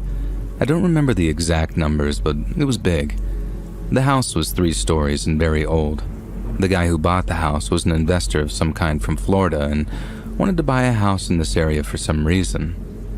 I didn't care about any of that, since the guy was paying me well and a job is a job. My crew for this job was myself, my brother, and his wife. Since the house was so big, it was easily going to take several days to paint the entire interior of the house. The guy didn't live here, and the house was empty, so that made it easy. He was also putting in new floors in a couple of weeks, so I wasn't worried about covering the floors, which also made painting just a little bit easier. We started the job on Monday and was hoping to finish by the end of the week. Since nobody was at the house, I was even planning on staying a few late nights to get in some extra work. Monday was a little slow, but we put in some decent hours, and Tuesday we picked up some steam and got a lot of work done. My brother and his wife left at around 5:30 p.m. and I decided to stay to finish up one of the rooms. Well, the few hours that I planned on staying turned into about 5 more hours, which was a major mistake. My back hurt so bad and I was feeling incredibly stiff. It was closing in on 11 p.m. and I still needed to drive home, shower, eat, and get ready to be back there at around 9 in the morning. I started cleaning myself up a little bit and getting myself organized for the next day before I left. While I was gathering some brushes and tape, I thought that I heard the sound of whispers coming from one of the other rooms. The house was objectively freaky. It was a giant mansion in the middle of nowhere with no furniture and looked like a recipe from a horror movie. I'm not gonna lie, I half expected a ghost or something to jump out. After a quick and not very thorough investigation, I chalked up all the whispering sound to just my mind or the wind or something, house noises as they say. It was a big empty house after all, so having a draft and a creepy wind sound didn't seem impossible. And the next day came, and I was feeling sore from the night before, but I needed to get a good jump on the day. I told my brother and his wife about the creepy whispers, and they were actually pretty spooked out. She's all about ghosts and creepy things, so she was having a field day with this story. That evening, they decided to stay late with me and knock out a bunch more of the painting. I think my brother's wife just wanted to potentially hear the ghost, but either way, I was happy for the help. A little after 9, I heard a loud scream come from upstairs. It was my brother's wife. It sounded like one of those life or death type screams too. I remember having the thought, running upstairs, that she was probably playing some joke on us, but the scream sounded so real. When we finally made our way to the room at the end of the hall, she was lying in this fetal position on the ground by the window where she was painting. She had a stand-up light that had knocked over next to her and some of the paint spilled on the ground. At first, she seemed inconsolable. My brother was trying to ask her what was going on, and she couldn't get any words out. I was freaked out more than I had ever been in my entire life, and I didn't have any idea what was happening, and I started to wonder if she actually did see a ghost, as unplausible as that may seem, but just based on her reaction. She finally started to speak, and with fear in her trembling voice, she said, "I was painting around the windowsill. In the reflection of the window, I saw the closet door behind me start to open. I turned around, and 2 people ran out of the closet down the hall somewhere." And that was somehow scarier to me than anything I was thinking. The idea of ghosts is silly when you think about it, but the fact that 2 people were in the house, well, that freaked me out more than some hypothetical apparition. We grabbed our phones and went to the car where we barely had any service, but we did have enough to call the police and the homeowner. Even though the house was out in the middle of nowhere, the police showed up pretty quickly and searched the home. We were horrified when they escorted 3 people out of the house, 2 women and a man. The look in their eyes as they were being apprehended is still burned into my memory. These sort of dead but angry eyes, just staring daggers right through me. Apparently these people had been squatting there for months, even before the house was even purchased. They somehow had avoided being seen or found out during that time. It makes my skin crawl thinking that I was in the house alone with them, and I had no idea. I don't think they intended on hurting us, but all 3 of them had knives and various other things on them, and I'm happy I didn't have to find out. I'm not sure exactly what happened to them after they were arrested. All I know is that this job made me feel off from the very beginning, and apparently my gut was correct. I'll never get the sound of her screaming out of my head, and it's a sound that I hope I never have to hear ever again.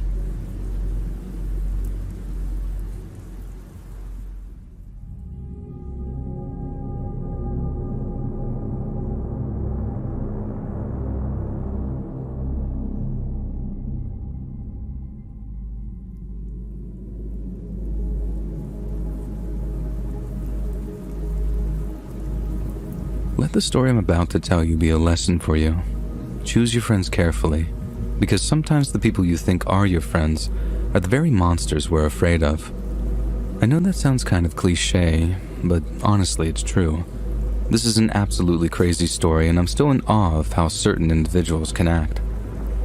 A little more than a year ago, I moved to a new town. I'm a city girl, but was happy to start a new life in this town. I don't want to say that this is a country town, but it's a fraction of the size of the place where I grew up. I spent the first few months just keeping to myself and learning the day-to-day operation and how it works at my new job. On weekends, I would just sort of listen and see what everyone was up to. A couple of weeks into the job, I finally got invited out by one of the girls I worked with. I'll be honest, this was a lot like high school.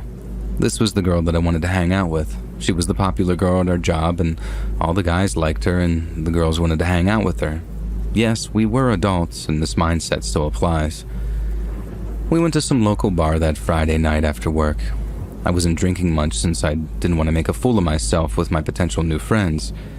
It didn't take long for me to realize exactly the kind of person she was. For the purpose of the story, I'll refer to her as Marissa.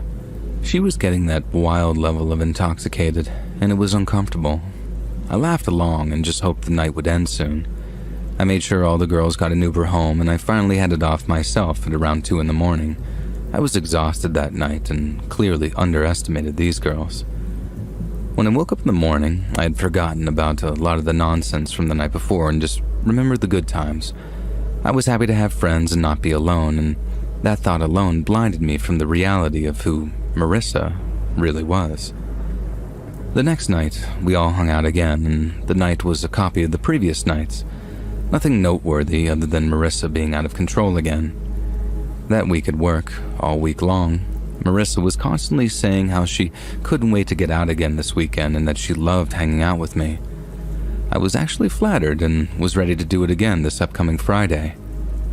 Friday came, and this time she was beyond intoxicated. She had become mean, even to her friends and the other girls we work with. They all left and, in so many words, basically said, "Forget this chick."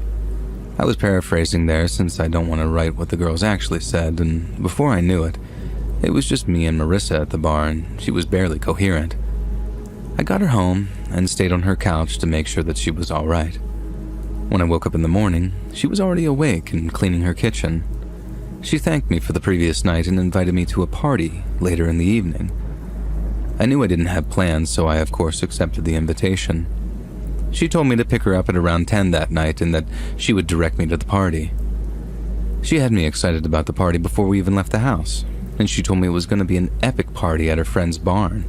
Massive bonfire, some food, drinks, dancing, and much better company than we would have at a local bar. I was so excited that I was basically singing in the car. Well, that excitement started to dwindle when I realized how long we'd be driving. It was after 11 and we still weren't there. If I knew I was going to have to drive an hour to some party, I would have declined, but Marissa was pumped and I really wanted her to like me. She finally had me pull over, and sketchy is the only word I can think of to describe the situation. There was nothing in sight at all. No streetlights, no signs, no houses, and most notably, no party. I asked her what was going on, and she says, "You're gonna love this." It was so dark when we pulled up I didn't even realize that there was a small barn on the side of the road. I could see the beam from a small flashlight shining through the doors. Marissa told me that the party was over there and we needed to hurry up, which made no sense. Why would we need to hurry up? While we were briskly walking over towards this barn, I noticed that Marissa was wearing jeans and the person who was waving the flashlight seemed to be dressed in all black. Yet here I am, wearing some cute dress, and I got full makeup on. When I was almost at the barn door, I noticed that Marissa seemed to have fallen back. She was walking about a foot behind me for some reason. The guy with the light opened the door, and inside, I still can't believe what I saw.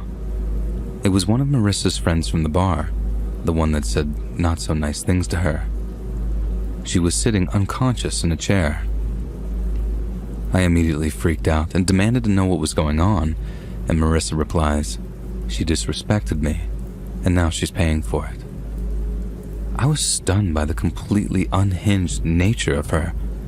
I knew at this point that she was a wild party girl, but I didn't think that she was capable of whatever this was. I didn't want to know why I was there, and I didn't give her the option to tell me. Thinking as quickly as I could, I just kicked some dirt in the guy's face who was holding the light, and I just grabbed the unconscious girl. I wasn't worried about Marissa stopping me because I was nearly double her size. I hoisted her up, running to my car, and basically threw the girl in my back seat and sped off. While I was driving, I was fortunate enough to get some service, and even though, like I said, there was nothing anywhere close to us, I was able to call the police and told them that I had an unconscious woman in my back seat. I told them about Marissa and that she was with a guy. Thankfully, not long into the drive, the girl started to move and groan, and then she started to talk. I pulled over and explained what had happened, and she started crying. She said that the guy was some guy that she had been seeing for a little bit, and he was taking her to a party at a barn. When she got there, Marissa was there and hit her with some sort of heavy object across the face, and whatever it was knocked her out for a while. We finally linked up with the cops, and Marissa's former friend was taken to the hospital and treated for a minor concussion, and thankfully that was all. Later that evening, they found Marissa at her house, and she was completely surprised as to why she was getting arrested. She claimed to have had done nothing wrong, and the events that just transpired were just a prank. They never did catch the guy, and since he had been using a fake name and a fake cell phone number, and Marissa refused to turn him in. From what I understand, she still claims that this was just some sort of prank, and now she's locked up under false pretenses, under her word. I can't remember exactly what they did charge her with, but I know she got in trouble for assaulting her with a weapon and kidnapping, so obviously her future doesn't look too bright. This is truly insane to be a part of, and I hope at least one person can learn from my mistakes.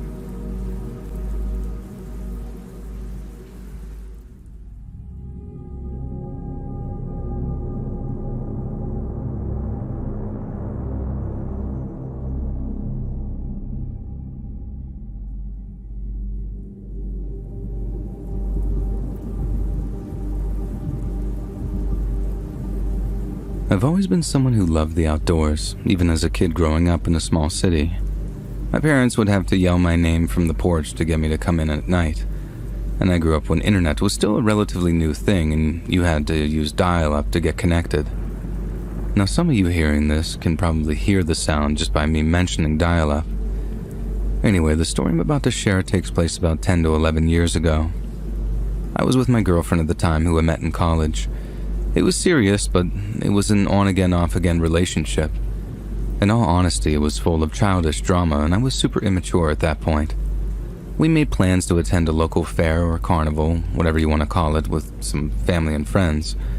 We actually had a decent-sized group, so we decided that we would all drive separately, and that way we would have several cars and then everyone could leave whenever they wanted. I'm not usually a drinker, even back in my college years. Alcohol has always given me really bad anxiety the following day, so I usually just avoid it. For whatever reason, this particular night I was in a really good mood and actually felt like drinking. I was having a bunch of drinks with my girlfriend's dad. We were giving each other the old, "Hey, how long is it going to take you to finish that?" or "This is already my second one and you're on your first?" That kind of thing. After, I don't know, a third or fourth drink, my girlfriend comes up in front of everyone and says something along the lines of, "Are you going to slow down?" or "I think you need to relax." And something like that. I honestly don't remember. I do remember acting very poorly and basically pouting because I was annoyed and embarrassed that she had said that. Again, I was super immature at the time. I remember then just completely shutting down, not being rude to anyone, but one-word answers and being very antisocial. I remember my girlfriend even came up to me with a beer to apologize, which I declined and continued with the cold shoulder. Now looking back on it, I don't know why I was so mad and reacted that way. After walking around for another hour, I said that I was going to take off and head home. Since I didn't drive and had been drinking, my girlfriends asked how I was getting home. I said a friend was coming to get me, and I just walked off. I left the fair and walked to the parking lot. Now a ways back from the parking lot was a forest, and behind that I believe there are farms. It was still light out, so I figured that I would just walk into the woods and clear my mind and get out of that crappy mood that I seemed to be in. After heading into the woods for what I thought would be a quick walk, I started getting extremely hot. I don't know if it was because I was feeling buzzed from the drinks or because it was just actually getting hotter out, and the longer I sort of trampled around the woods, the more embarrassed I felt about my actions. I was realizing how childish I had acted. I figured that I would just head back to the fair, see if everyone was still there, and meet back up with the group. But after walking for about 15 minutes, I realized that I didn't know where I was. I was lost. I couldn't find the path out of the parking lot.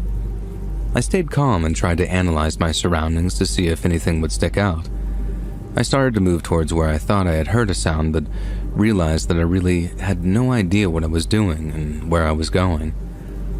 I was stuck in the middle of the woods, with no one around to help. I pulled out my phone, and even though I had a bunch of text messages, my texts or calls just wouldn't go through, and there didn't seem to be any service. After sitting on the dirt and thinking for several minutes, I thought the best idea was to just wait until nightfall. I didn't want to sink deeper into the woods not knowing where I was, and I thought that I would be able to see the lights from the fair and make my way back. Then I would have cell service and I could call for a ride home. As the sun began to set and dusk started to set in, I became more uneasy. I noticed every little sound, a branch breaking, the wind shaking trees, but as it got darker and darker, I swore that I heard voices. I would twist my neck so fast thinking that I heard something. It sounded like the voices were getting closer and closer, until silence. Everything was so quiet. And then my heart jumped out of my chest as I heard someone yell, "There you are! Get him!" And I started running. I didn't know where I was going, but I just ran. I was bumping into trees, taking branches to the face. I tripped and fell, and on the second fall I decided to just stay still. I sat as quietly as I could, seeing if I got away from whoever was screaming and seemingly looking for me. And why were they looking for me? Was I just being paranoid? How did anyone know that I was even in the woods, sitting and waiting for dark? After a few minutes of silence, I heard footsteps going over leaves and branches. It sounded like people were talking to each other. The only thing I remember is hearing is, "She expects us to get him," or something like that. And once I heard the voices start to trail off back in another direction, I began slowly walking. It had become very dark and I wasn't able to see any lights as of yet. But after what I assume might have been 5 to 10 minutes of walking, I started to see a glow in the distance, and as I moved closer, I could hear the murmur of life. As soon as I realized that it was the fair, and my way out, I just sprinted as fast as I could. I don't think I'd ever been that scared in my life, but I always look back on this experience wondering if there was anything to be scared about. Who were the people in the woods? Were they even looking for me, or was it just some big prank or coincidence, or maybe it was someone just being an idiot? I don't know. Whatever it was, now when I'm out hiking or in the woods, I always feel like I see something in my peripherals even though I know nothing's there. I always make sure that I'm back home by dark.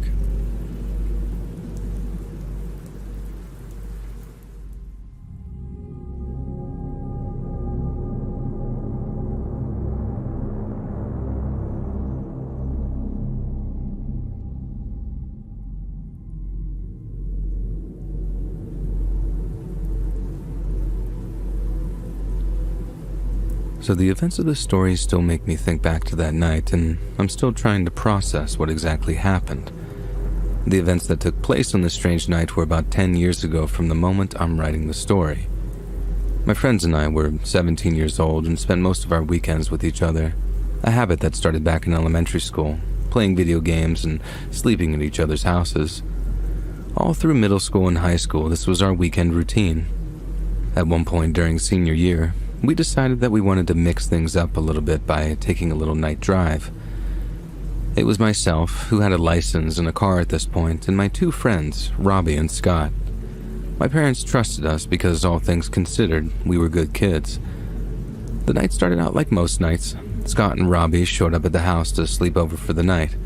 We ordered some pizza, played some games, and just talked about school for a little bit. Shortly after 11 p.m., we decided to go for a ride. For no other reason than to listen to some music and just exchange some good old-fashioned conversation. We just drove for a while, turning down roads that we didn't even know existed, and before we knew it, we'd been driving for several hours, and I couldn't remember the last time we saw streetlights. It was extremely dark and desolate wherever we ended up driving. Around 1, maybe a little bit later, we were driving down this really eerie and very poorly lit road when we approached a car that was on the side of the road. But it was not just parked on the side of the road. It was kind of somewhat crooked, and the hood was tucked into the shrubs, almost as if though the car had lost control and got into an accident.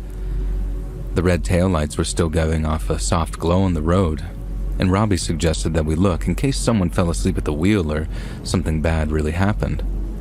If someone had got into an accident, it would have taken hours for paramedics to find them if we didn't do something right now.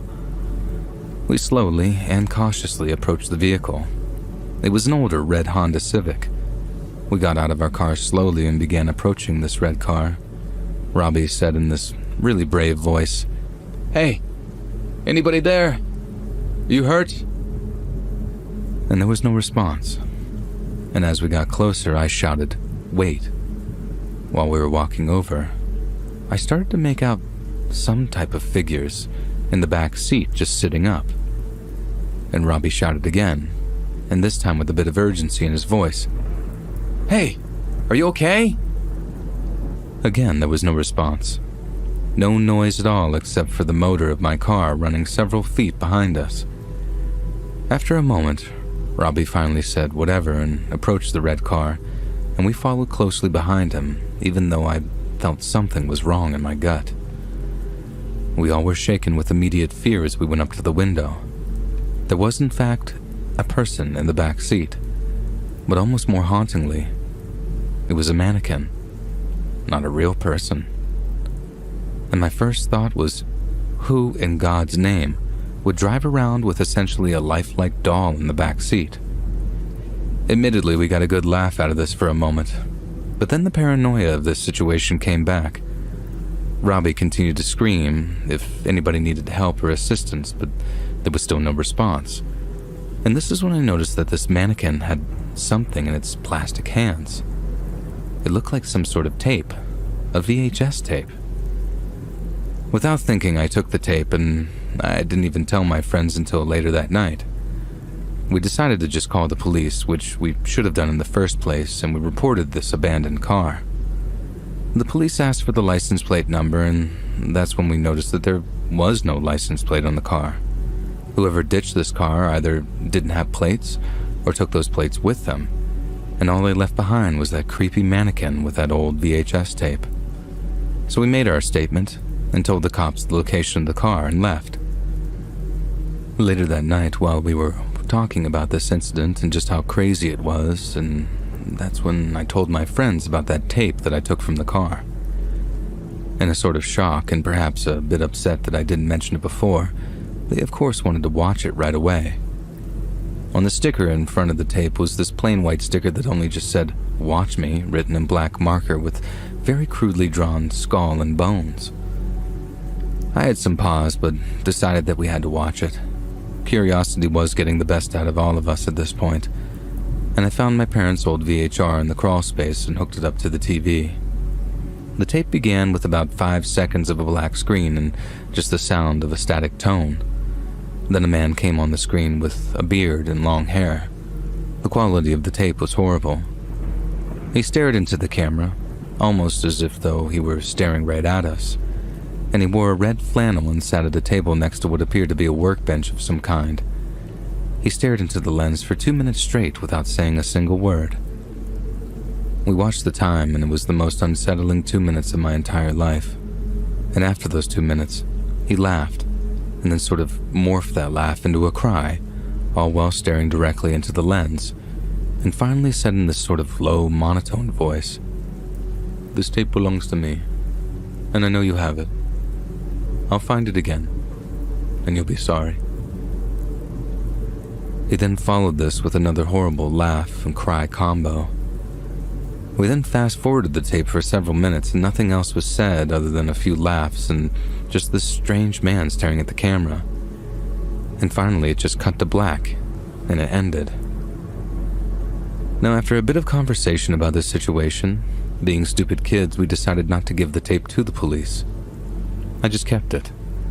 And after all these years, the tape still sits in my bookcase. I'll never watch it again, and I've never even really spoke about this event until now writing it down. And I'm sure this is just some kind of stupid joke, but to us kids, this was burned into our brains for years, and I'm still kind of scarred by the mental images that I witnessed that night. Every time I see a man that resembles that man from the tape, even after all these years, I still get that pit of the stomach type feeling, and I'm reminded of that fear and paranoia that I felt in that evening. Why did he have a mannequin in his back seat? Why did he crash his car? And why did he have a tape there?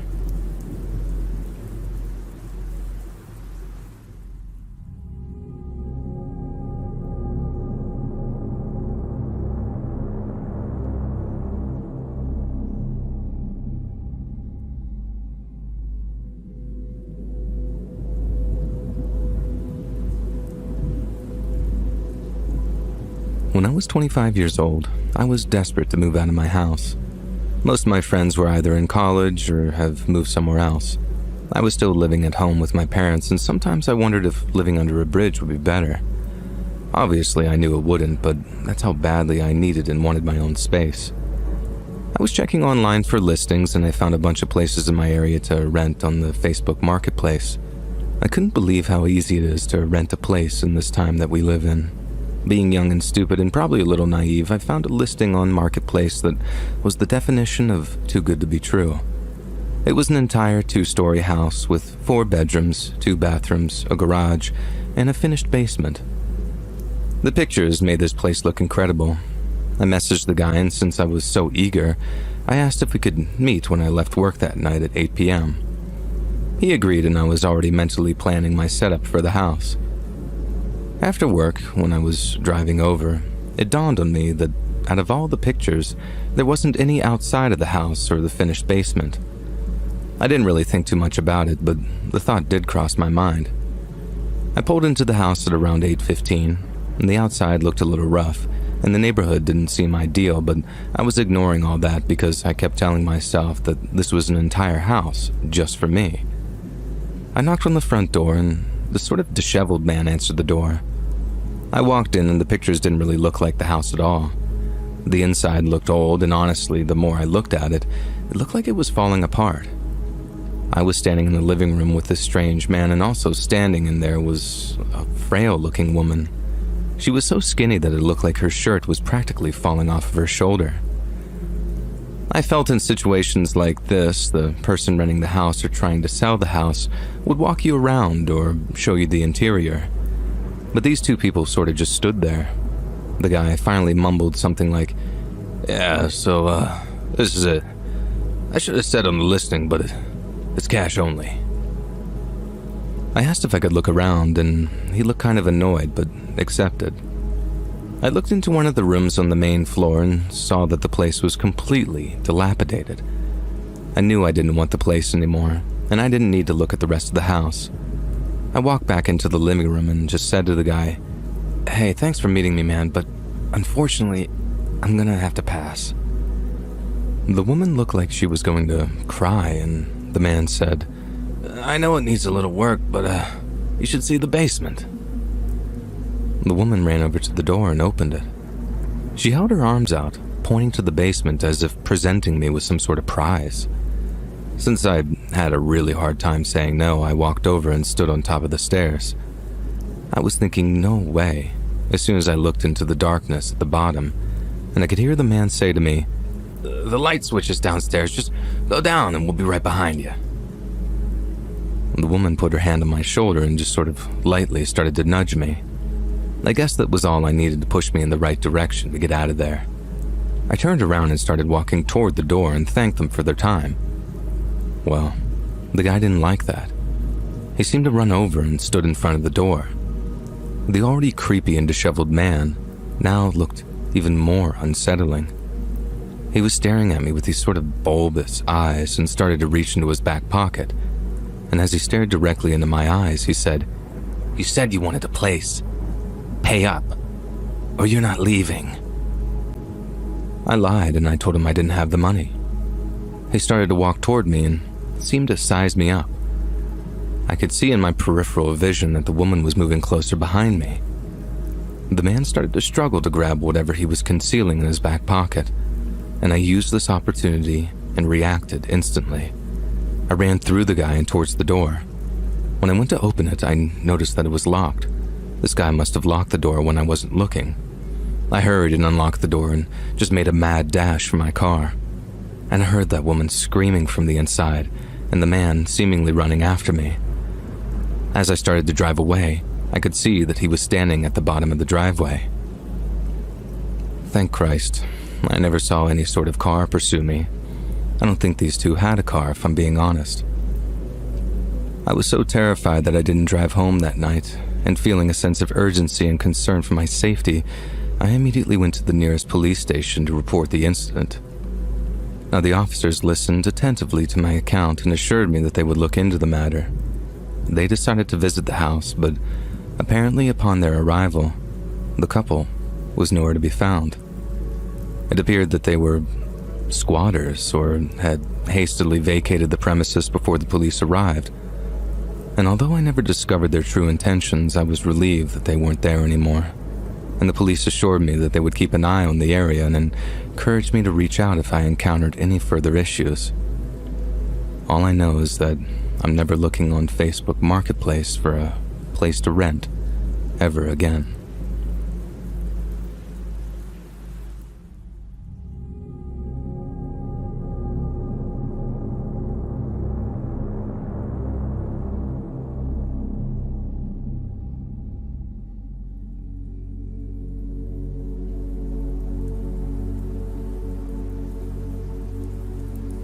The events of this story took place just a few days ago, so they're still fresh in my mind. I suppose this story is more creepy and just flat out weird than scary, but the more I sit and reflect on it, the more I think to myself that this could have turned into a real nightmare. Just a little backstory first. I worked as sort of a freelance camera operator. Local artists, students, and even just random people hire me to record content for them. I have done everything from documentaries to weddings, and I even shot a short film about aliens for some guy. I'm not rich, but I make enough to pay my bills, and I get to do what I love. About a week ago, I got into a car accident though, and my car was completely totaled. Now, on a side note, that was horrifying and could be its own story. An old lady fell asleep behind the wheel, crossed over the median, and hit me head on. The fear of seeing a car coming directly at you at full speed was one of the worst things I'd ever witnessed. Fortunately for me, that story ends there, and the old woman and I were left completely unharmed, thank God. However, my camera would not be so lucky. Along with my car being totaled, my camera was destroyed in the accident. When the woman hit me, due to the impact, the camera flew off my passenger seat and went right through the windshield. I ended up crying about my camera and not the car. The accident was on a Wednesday and I needed a camera for Saturday for a job that I was doing. I started to text everyone I knew to see if I could borrow a camera, but nobody had a camera that I could use. I thought that maybe I could use my iPhone camera, but I knew that that would prove to be more trouble than it was worth. One of the people I texted told me to check Facebook Marketplace. I loved the idea and was surprised that I didn't think about it sooner. I couldn't believe all the stuff that I was finding there. I was trying to focus on the one thing that I needed, which was the camera, and I eventually found a guy named Devin who was selling a camera that was nicer than mine and a microphone to go with it, which I didn't own at the moment. He was asking for $100 for all of it, so I felt like I couldn't resist that offer. I told him I needed it right away, and he agreed to let me come pick it up right after we messaged back and forth. I didn't feel weird and sketchy about any of this. He lived in a fancy building downtown in one of those luxury apartments. Also, it was early afternoon, so I wasn't worried about meeting some strange person at night. I borrowed my mom's car and drove to the apartment. The guy lived on the 12th floor of the apartment all the way at the end of the hall. I remember staring out of the window at the end of the hall for a minute or two before I knocked on his door. When I knocked, he answered right away, almost creepily fast. It was like he was standing there waiting for a minute. I walked in and he seemed like an alright guy. He was good looking and was dressed in really nice clothes. He was tall and had the whitest teeth I'd ever seen in a person. We made small talk for a little while, talking about cameras and what I did for a living. He then went on to tell me that he did some acting for a while and that he made most of his money as a model. I was interested, so I was genuinely listening to the guy. Finally, he walked over to a room on the far side of the apartment and said in a very calming voice, "Okay, well, the camera's in here, let me grab it for you." As he was entering the room, he stopped for a second and turned back to me and said, "You know, being a camera geek like me, I think you'd love to see my new camera setup." Come check it out while I pack up the other camera and everything else for you. If you're listening to this, you may be wondering how I could be so stupid to follow a stranger into a small room. Well, the answer: this guy totally disarmed me. He gave me no red flags or any other indication that he might be a sketchy person. So I followed this guy into his room and shut the door behind me, and this was the first indication that something was wrong. Then I looked at the room. There was nothing in there except a camera and a tripod. In an extremely creepy voice, he said, "You know, you'd make a great model." I didn't answer him. I just turned around, opened the door, and left the room. Then I ran and left the apartment without the camera he was allegedly selling. He didn't pursue me, and he didn't message me again.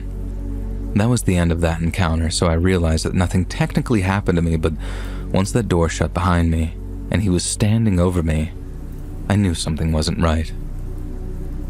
As the days continue to roll on past this afternoon, I keep wondering to myself, what if I didn't leave? Was this guy just some creep or a genuinely weird guy? I had no reason to call the authorities since, like I said, nothing happened, but I worry that some other woman may fall into the same trap. I noticed that the posting is now gone, obviously, and it hasn't been put back on Marketplace yet. I went and picked up another camera from an older guy the next day, and I made sure that I went with a friend of mine this time, just in case. If I ever see that guy again, I'm running as far as I can in the opposite direction.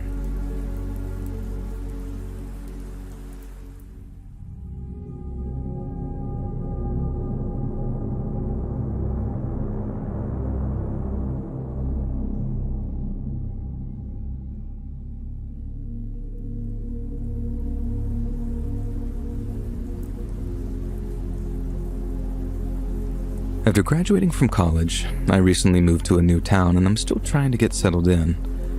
I got a job at this local market basically unloading trucks. It pays decent and it's just a placeholding job until I can get another job in my field.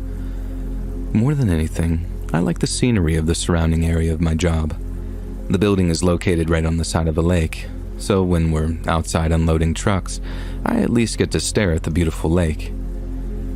When I moved here, I really didn't take much since I'm only in a small studio apartment. I have recently started picking things up every week to make my little apartment feel more like home. The one thing I don't have, and I severely underestimated the price, was a stand for my TV. Right now I have my 60-inch TV on the ground and it looks sort of ridiculous. My friend from work told me to check out the Facebook Marketplace, and I gotta be honest, I was a bit on the fence.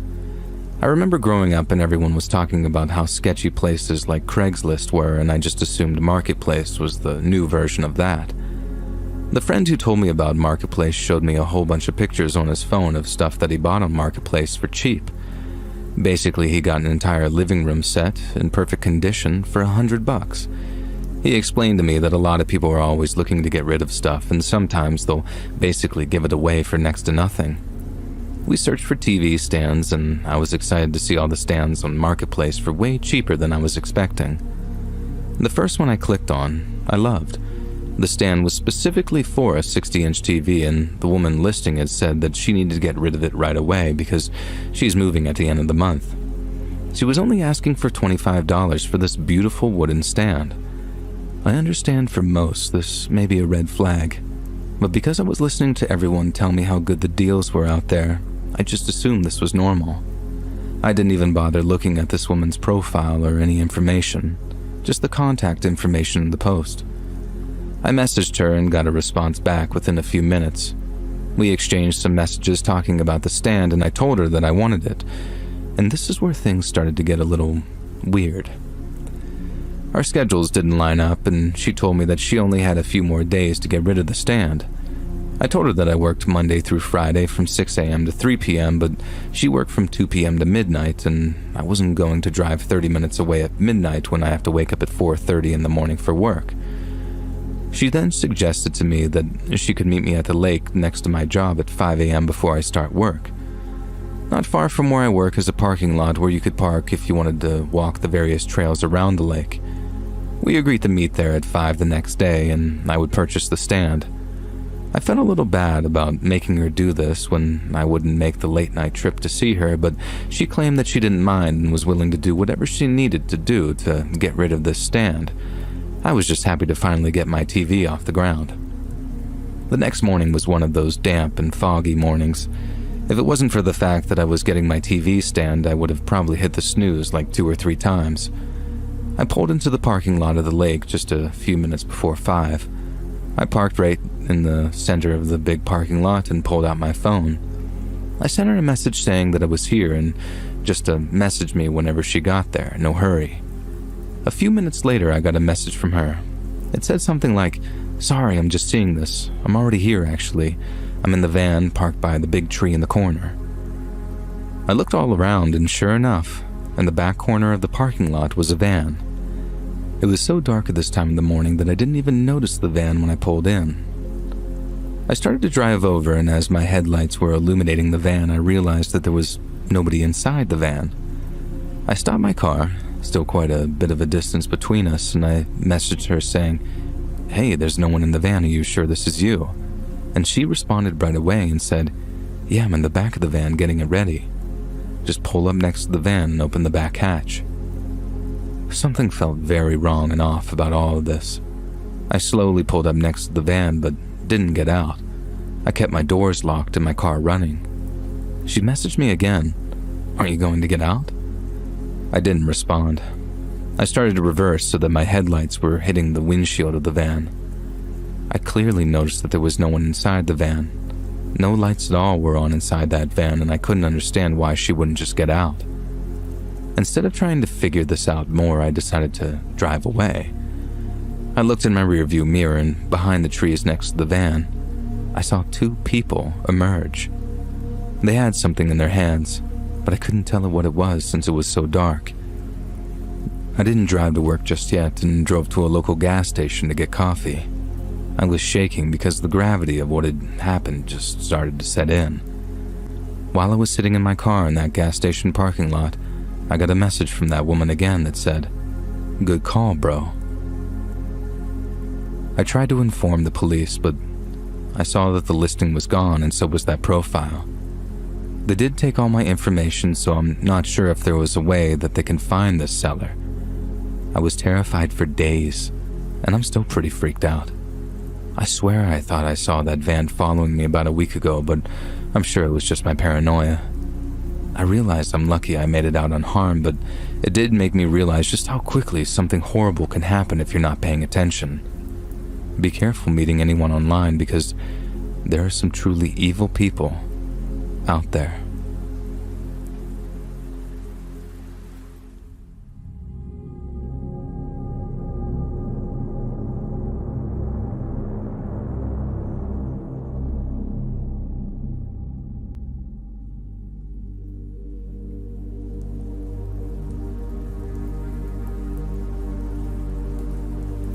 I have been dating my boyfriend now for over 4 years. We'll get married eventually, but we're waiting until we both finish school. The first year we were dating, my boyfriend and his little sister tragically lost their parents. And for their sake, I won't go into details. But ever since then, my boyfriend has assumed responsibility for his sister. Since he's 28 and she's only 16, he's been sort of a father figure and mentor to her for the last couple of years. She's a great kid, but given her age, she had an extremely hard time coping, and I could never blame her for that. Since we've been together for so long now, I try to give his sister guidance when I can and help out to create a loving household. Since we're all students, we often stretch our budget as much as we can. When she turned 16, all she wanted to do was get her permit so she could get her license. We did everything we could to make that happen, and even though she eventually got her license, unfortunately we couldn't afford to get her a car just yet. So I started saving a little money from every check, and so did my boyfriend. Eventually we had a couple of $1,000s on the side, and we were planning on buying a car for her birthday. I know it wouldn't be a great car, but I bet it would be nicer than the car that I got when I was 16. He suggested looking on Facebook Marketplace, which seemed like a great idea. Tons of garbage vehicles and a few nice ones, but when we inquired about the decent cars, they were either sold or we didn't get a response back. Finally, after about a week of trying to get at least a message back, a guy named Howard messaged me about the 2013 Chevy Cruze for $2,100. The pictures made this car look pristine, and Howard told us in the message that the car runs great and that it was his stepmother's car, and she moved out of state. He told us that she told him to sell all of her stuff that she didn't need and they'll split the profits 50-50.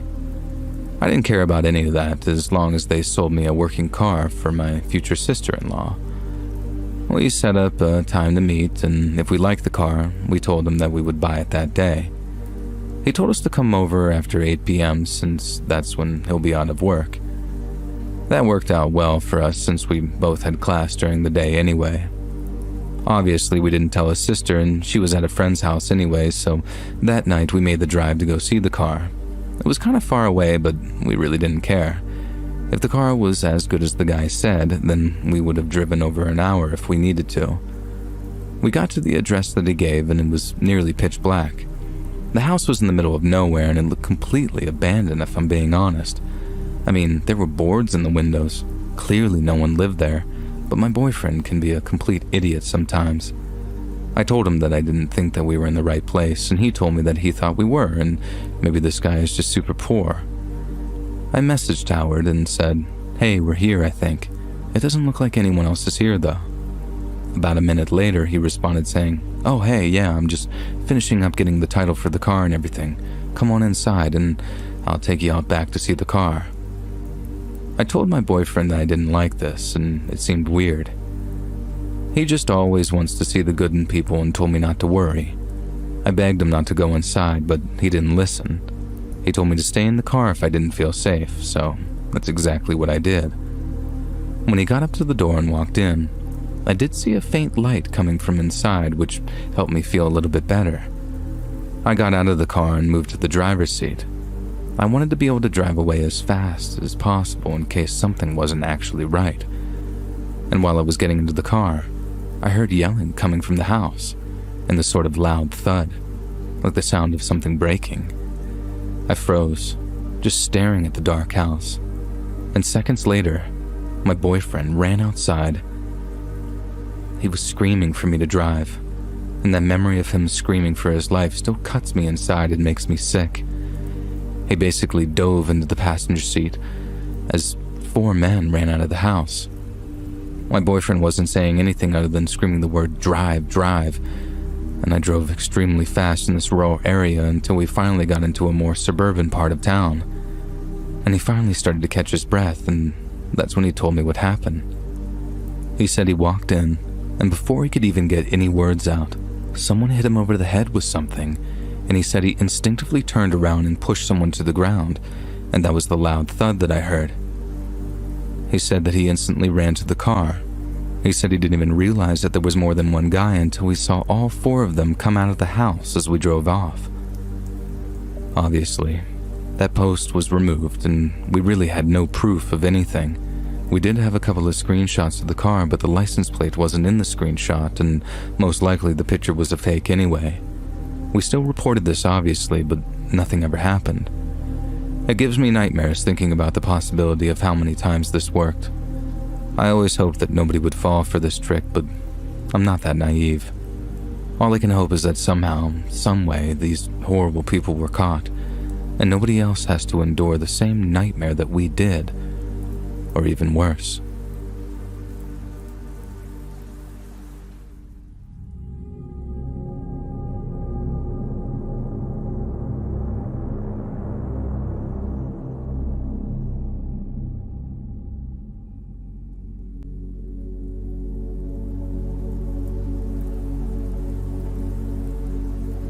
Breakups suck, we all know it.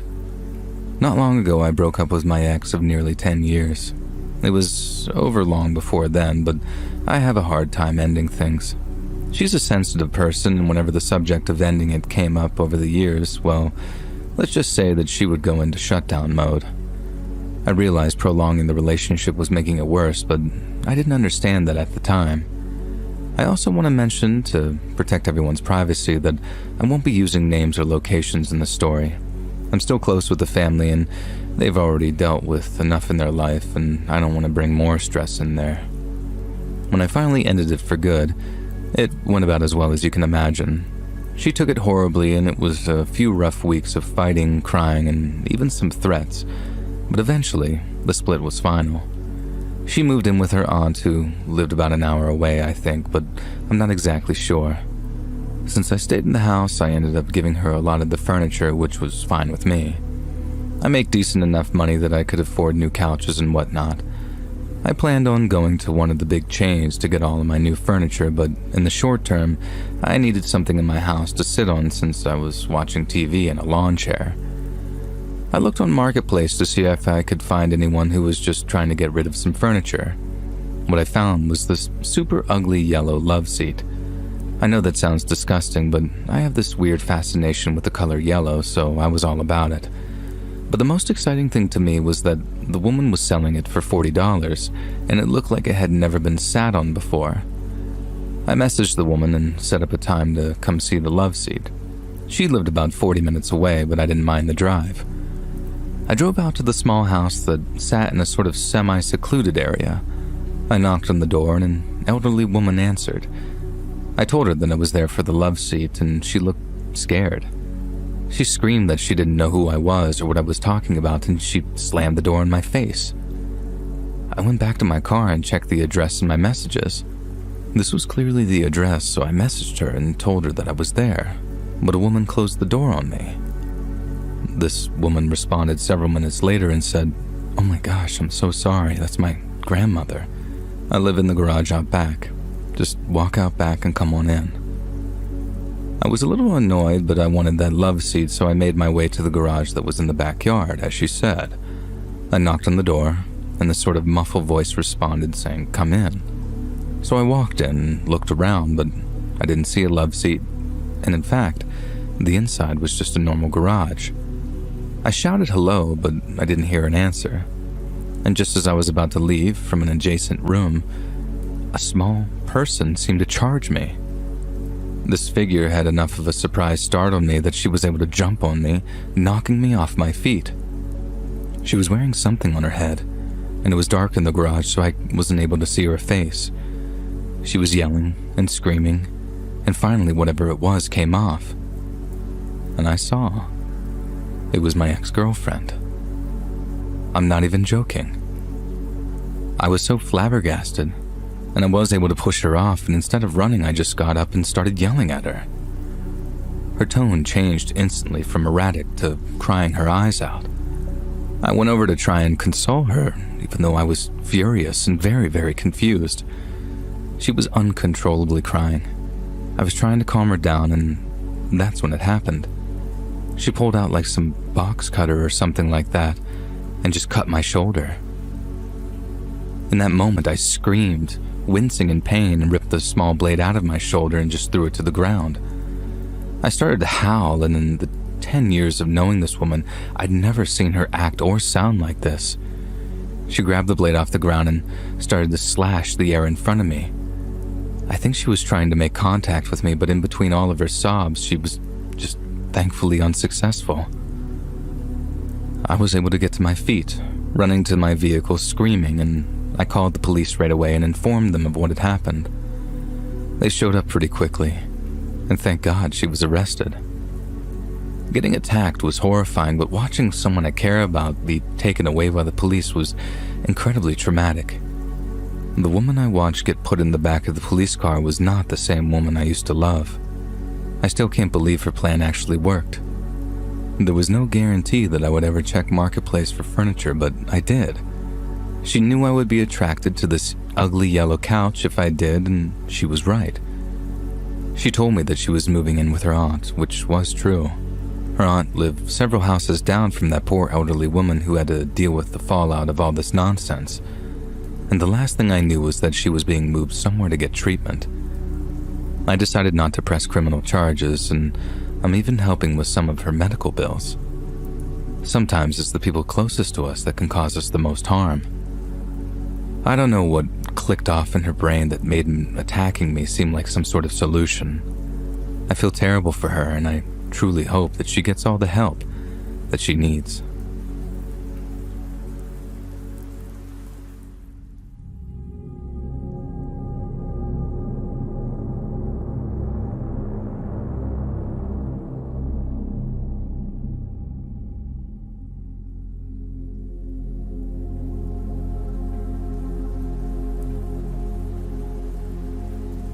For anonymity, I'm going to leave out some details from my story that I'm sharing with all of you. All my wife wanted for her 31st birthday was to go on her favorite country artist's summer tour. The average ticket price for even mediocre seats seemed to be over $200, which was surprising to me.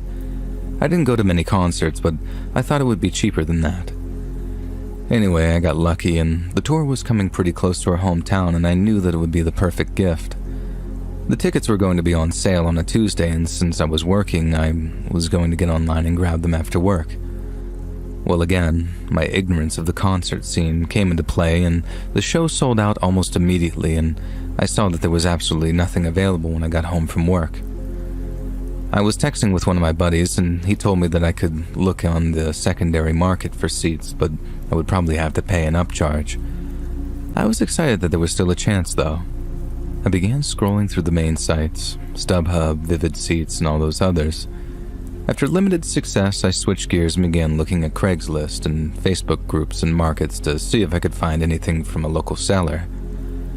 I sent a few messages out but hadn't really received responses, and the ones that did respond were increasing the price after every message, it seemed like. As the days and weeks rolled on, though, I was getting ready to give up, until I found someone selling 2 tickets for what seemed to be a reasonable price. Their name was Victor, and he had the tickets listed on Facebook Marketplace. I messaged him in a hurry, praying that they were still available. I didn't receive a response in the next half hour or so, and I assumed that they were most likely spoken for. I decided to get some sleep and just went to bed, pretty disappointed. However, when I got up for work the next morning, I had a message from that Victor. He sent the message at around 4 a.m. and said that the tickets were still available. I was ecstatic and asked when I could grab them or meet to pick them up. He replied and said that he had a few other inquiries, so I would need to send the payment via PayPal, and then we could schedule a time to meet up. He was okay with using PayPal goods and services, so I knew my money would be protected if he was trying to scam me. I quickly sent the payment, and he confirmed that it was received. He said that he could send the tickets virtually or provide the physical copy of the tickets if that was preferred. And since it was a gift, I asked if he could meet up for the physical copies, and he said he had no problem with that. We made a plan to meet at a local grocery store at about 8 p.m. so I could get the tickets. I showed up a little early and parked in the back left of the lot as we agreed to. About 50 minutes later, an old Marin Oldsmobile pulled up and sat a few spaces away from my car. I wasn't sure if it was Victor or not, so I just waited. After about 5 minutes, the door to the other car opened, and I asked, "Hey, are you Victor?" And they responded, "Yes. Hi, thank you, I appreciate you buying these for me. Here are your tickets." Now, we small-talked for about a minute or so, and I thanked him and said that they were for my wife's birthday, and we both went our separate ways. I wrapped them up in a box for my wife and gave them to her for her birthday, and she was so excited that we would be going to the concert just a few short weeks later. We get to the concert, and everything was amazing. The seats have a really great view, we've already grabbed some drinks, and we're having a fantastic time. About 15 minutes into one of the opening acts, someone tapped me on the shoulder and said, "Hey, great to see you." And I kid you not, it was Victor. I was like, "Oh, hey, what's going on?" And he responds, "Sorry I'm a little late, the traffic was crazy." Victor reached across me and put his hand out to introduce himself to my wife and said, "I'm really glad you can make it." My wife, who was polite enough, didn't say anything to me immediately, but after saying hello and introducing herself, she pulled me aside and asked who that was. I told her it was the guy that I bought the tickets from. I didn't know that he was going to be there. I thought he was just selling the tickets. Now listen, Victor seemed like a really nice guy, and I had no problem sitting next to him for the entire show while my wife took the aisle seat. But some of his comments throughout the night were pretty confusing. He was making it seem like we had all made this plan to go together, and that we were a group of friends just hanging out. I was polite and tried to answer him every time he said something, but there was definitely a few times that I just tuned it out and enjoyed the show and made sure my wife was having a good time. Anytime he would say, "I'm really glad we got together," or something weird like that, I would just give him a half smile and sort of nod. Clearly, there was something wrong with this Victor guy. My wife was having a blast, though, and that's what was important to me. As the concert grew to a close, Victor leaned over to both of us and said, "What's next? What do we got planned for the rest of the night?" My wife looked at me confused, and I said, "Hey, I appreciate you selling us the tickets, but we're gonna head home. Have a great night, all right?" I got up and grabbed my jacket as my wife did the same. We started to walk up the aisle, and I felt something grab my arm. It was Victor. And before he could say anything, I said, "Hey, what's wrong with you? I don't even know you, man. Why don't you just leave us alone, all right?" At that moment, I was pretty angry. And after a night of appeasing a complete stranger's notions, I think my patience had grown a little thin. But as we left, I felt bad and regretted having yelled at him. It was pretty late, and my wife and I decided to grab some food on the way home and eat it on the couch before bed. The next few weeks went on as normal. My wife and I were both busy with work and had a ton of things to do around the house with any free time that we had. I remember going to bed really early one night and trying to read to fall asleep when I got a Facebook alert on my phone. It was a message from Victor saying, "Hey, I had a nice time at the concert with you and your wife. I'm sorry if I overstepped, but I'd like to take a chance to, get to know you both better." I deleted that message and I blocked his account instantly. I was now creeped out. I didn't really use social media all that much, and this was why. Weird people on the internet. I'm gonna be honest. The message creeped me out, and it was on my mind a lot over the following days. But eventually, as all things do, it began fading slowly from my mind. About 6 or 7 weeks after the concert, my wife and I were sitting on the couch, messing with our phones, and our dog started going absolutely crazy as there was a loud pounding on the door. Outside of a few immediate family members, we never have anyone over as our Akita is old and not the best at meeting new people. I told my wife to stay where she was, and I would go through the garage to see who it was. As I opened the garage and went towards the front door, my heart sank. I saw that it was the weirdo from Facebook Marketplace, Victor. And I was at a loss for words. But I think I finally muttered out something like, "What the hell are you doing here?" He said something along the lines of, I know, I'm sorry, I shouldn't have showed up unannounced, but I have tickets for next week. The show, and I thought you and your wife might want to go." He had a huge and uncomfortable looking smile on his face. I asked him how the hell he knew where I lived, and he said he got it from the PayPal transaction. I told him that if he ever came to my house or my family again, I'd call the cops and let him meet my 200-pound dogs that he could hear going crazy inside the house. His smile turned to a frown, and he said, "We'll see," and walked away. I took a few moments outside to collect myself and went back inside. My wife asked me who that was, and I told her it was just UPS and that I got another package. For the next few nights, and even weeks, I felt like something was off. I noticed the motion lights going on more frequently. I felt like I heard scratching or creaking outside of doors and windows, but I chalked it all up to the idea that I was just hypersensitive and hyper-focused on some psycho showing up in my house. Thankfully, we hadn't had any additional incidents or run-ins with Victor, but I know that I will never buy anything from Facebook ever again.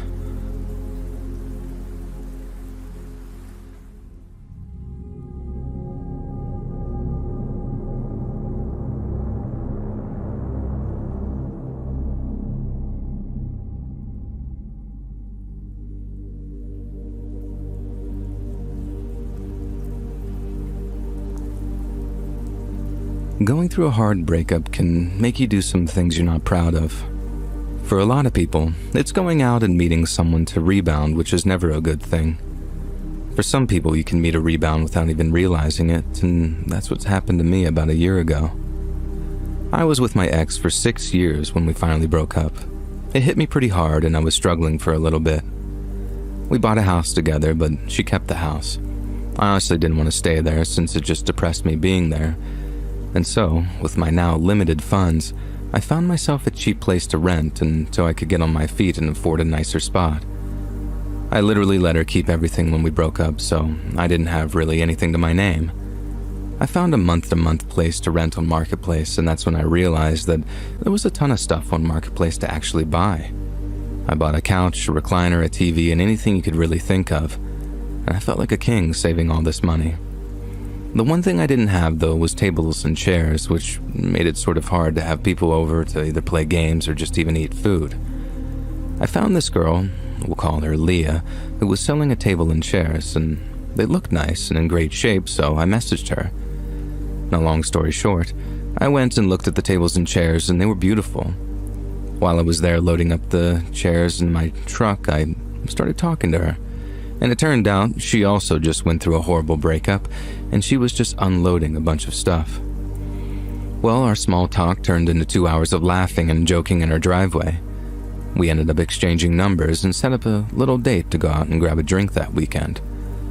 I was excited about this since I felt some sort of connection with her. Well, the date went well, and we went back to her place after the bar.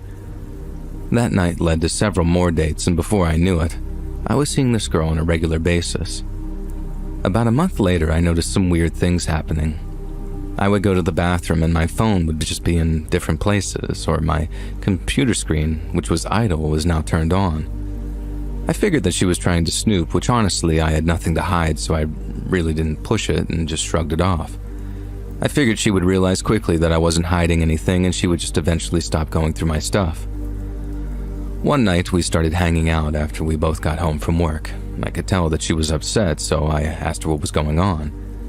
She told me that she saw that I had been texting my ex and was worried that I was going to go back to her. For context, I texted my ex asking her if she received my doctor's bill in the mail since I hadn't received it yet, and she responded by saying, "No, I'll let you know if it shows up." And that was the end of the conversation. I wasn't mad though. I understand that some people have severe trust issues and how that can be tough. I thought I explained it well to her that I wasn't mad and that she could always talk to me about this stuff. And the rest of the night was fine. The next Saturday, she stayed over at my place. We fell asleep at about midnight. I woke up a little after 3 in the morning and she was standing on my bed, on top of me. Literally standing on the bed, not the ground. She was holding one of my golf clubs above her head, with both hands firmly on the club. I instantly bolted up, put my hands up, and slid into an upright position.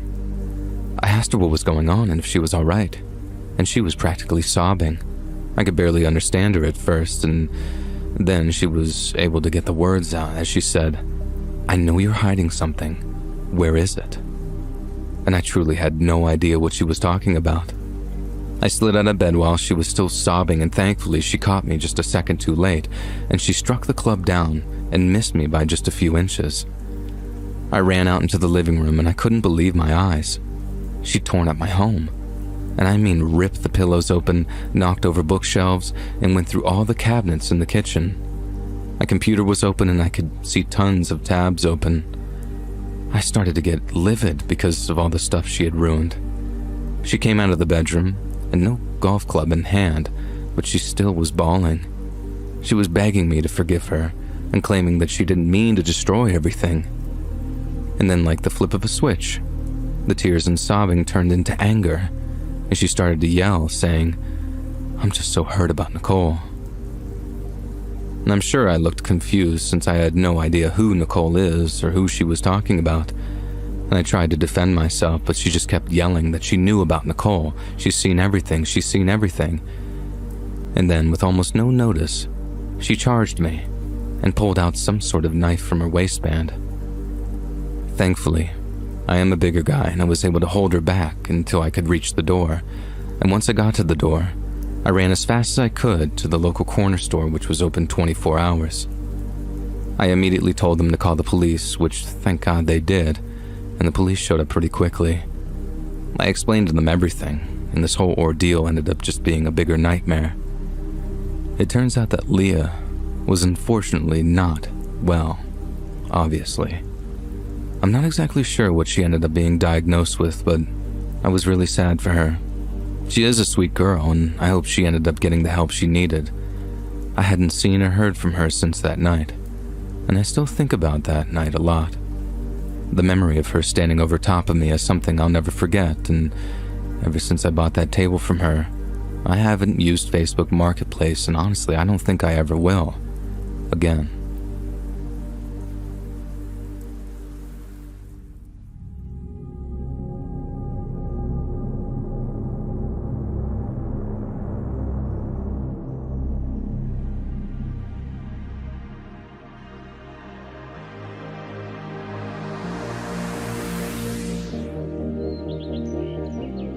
Hey friends, thanks for listening.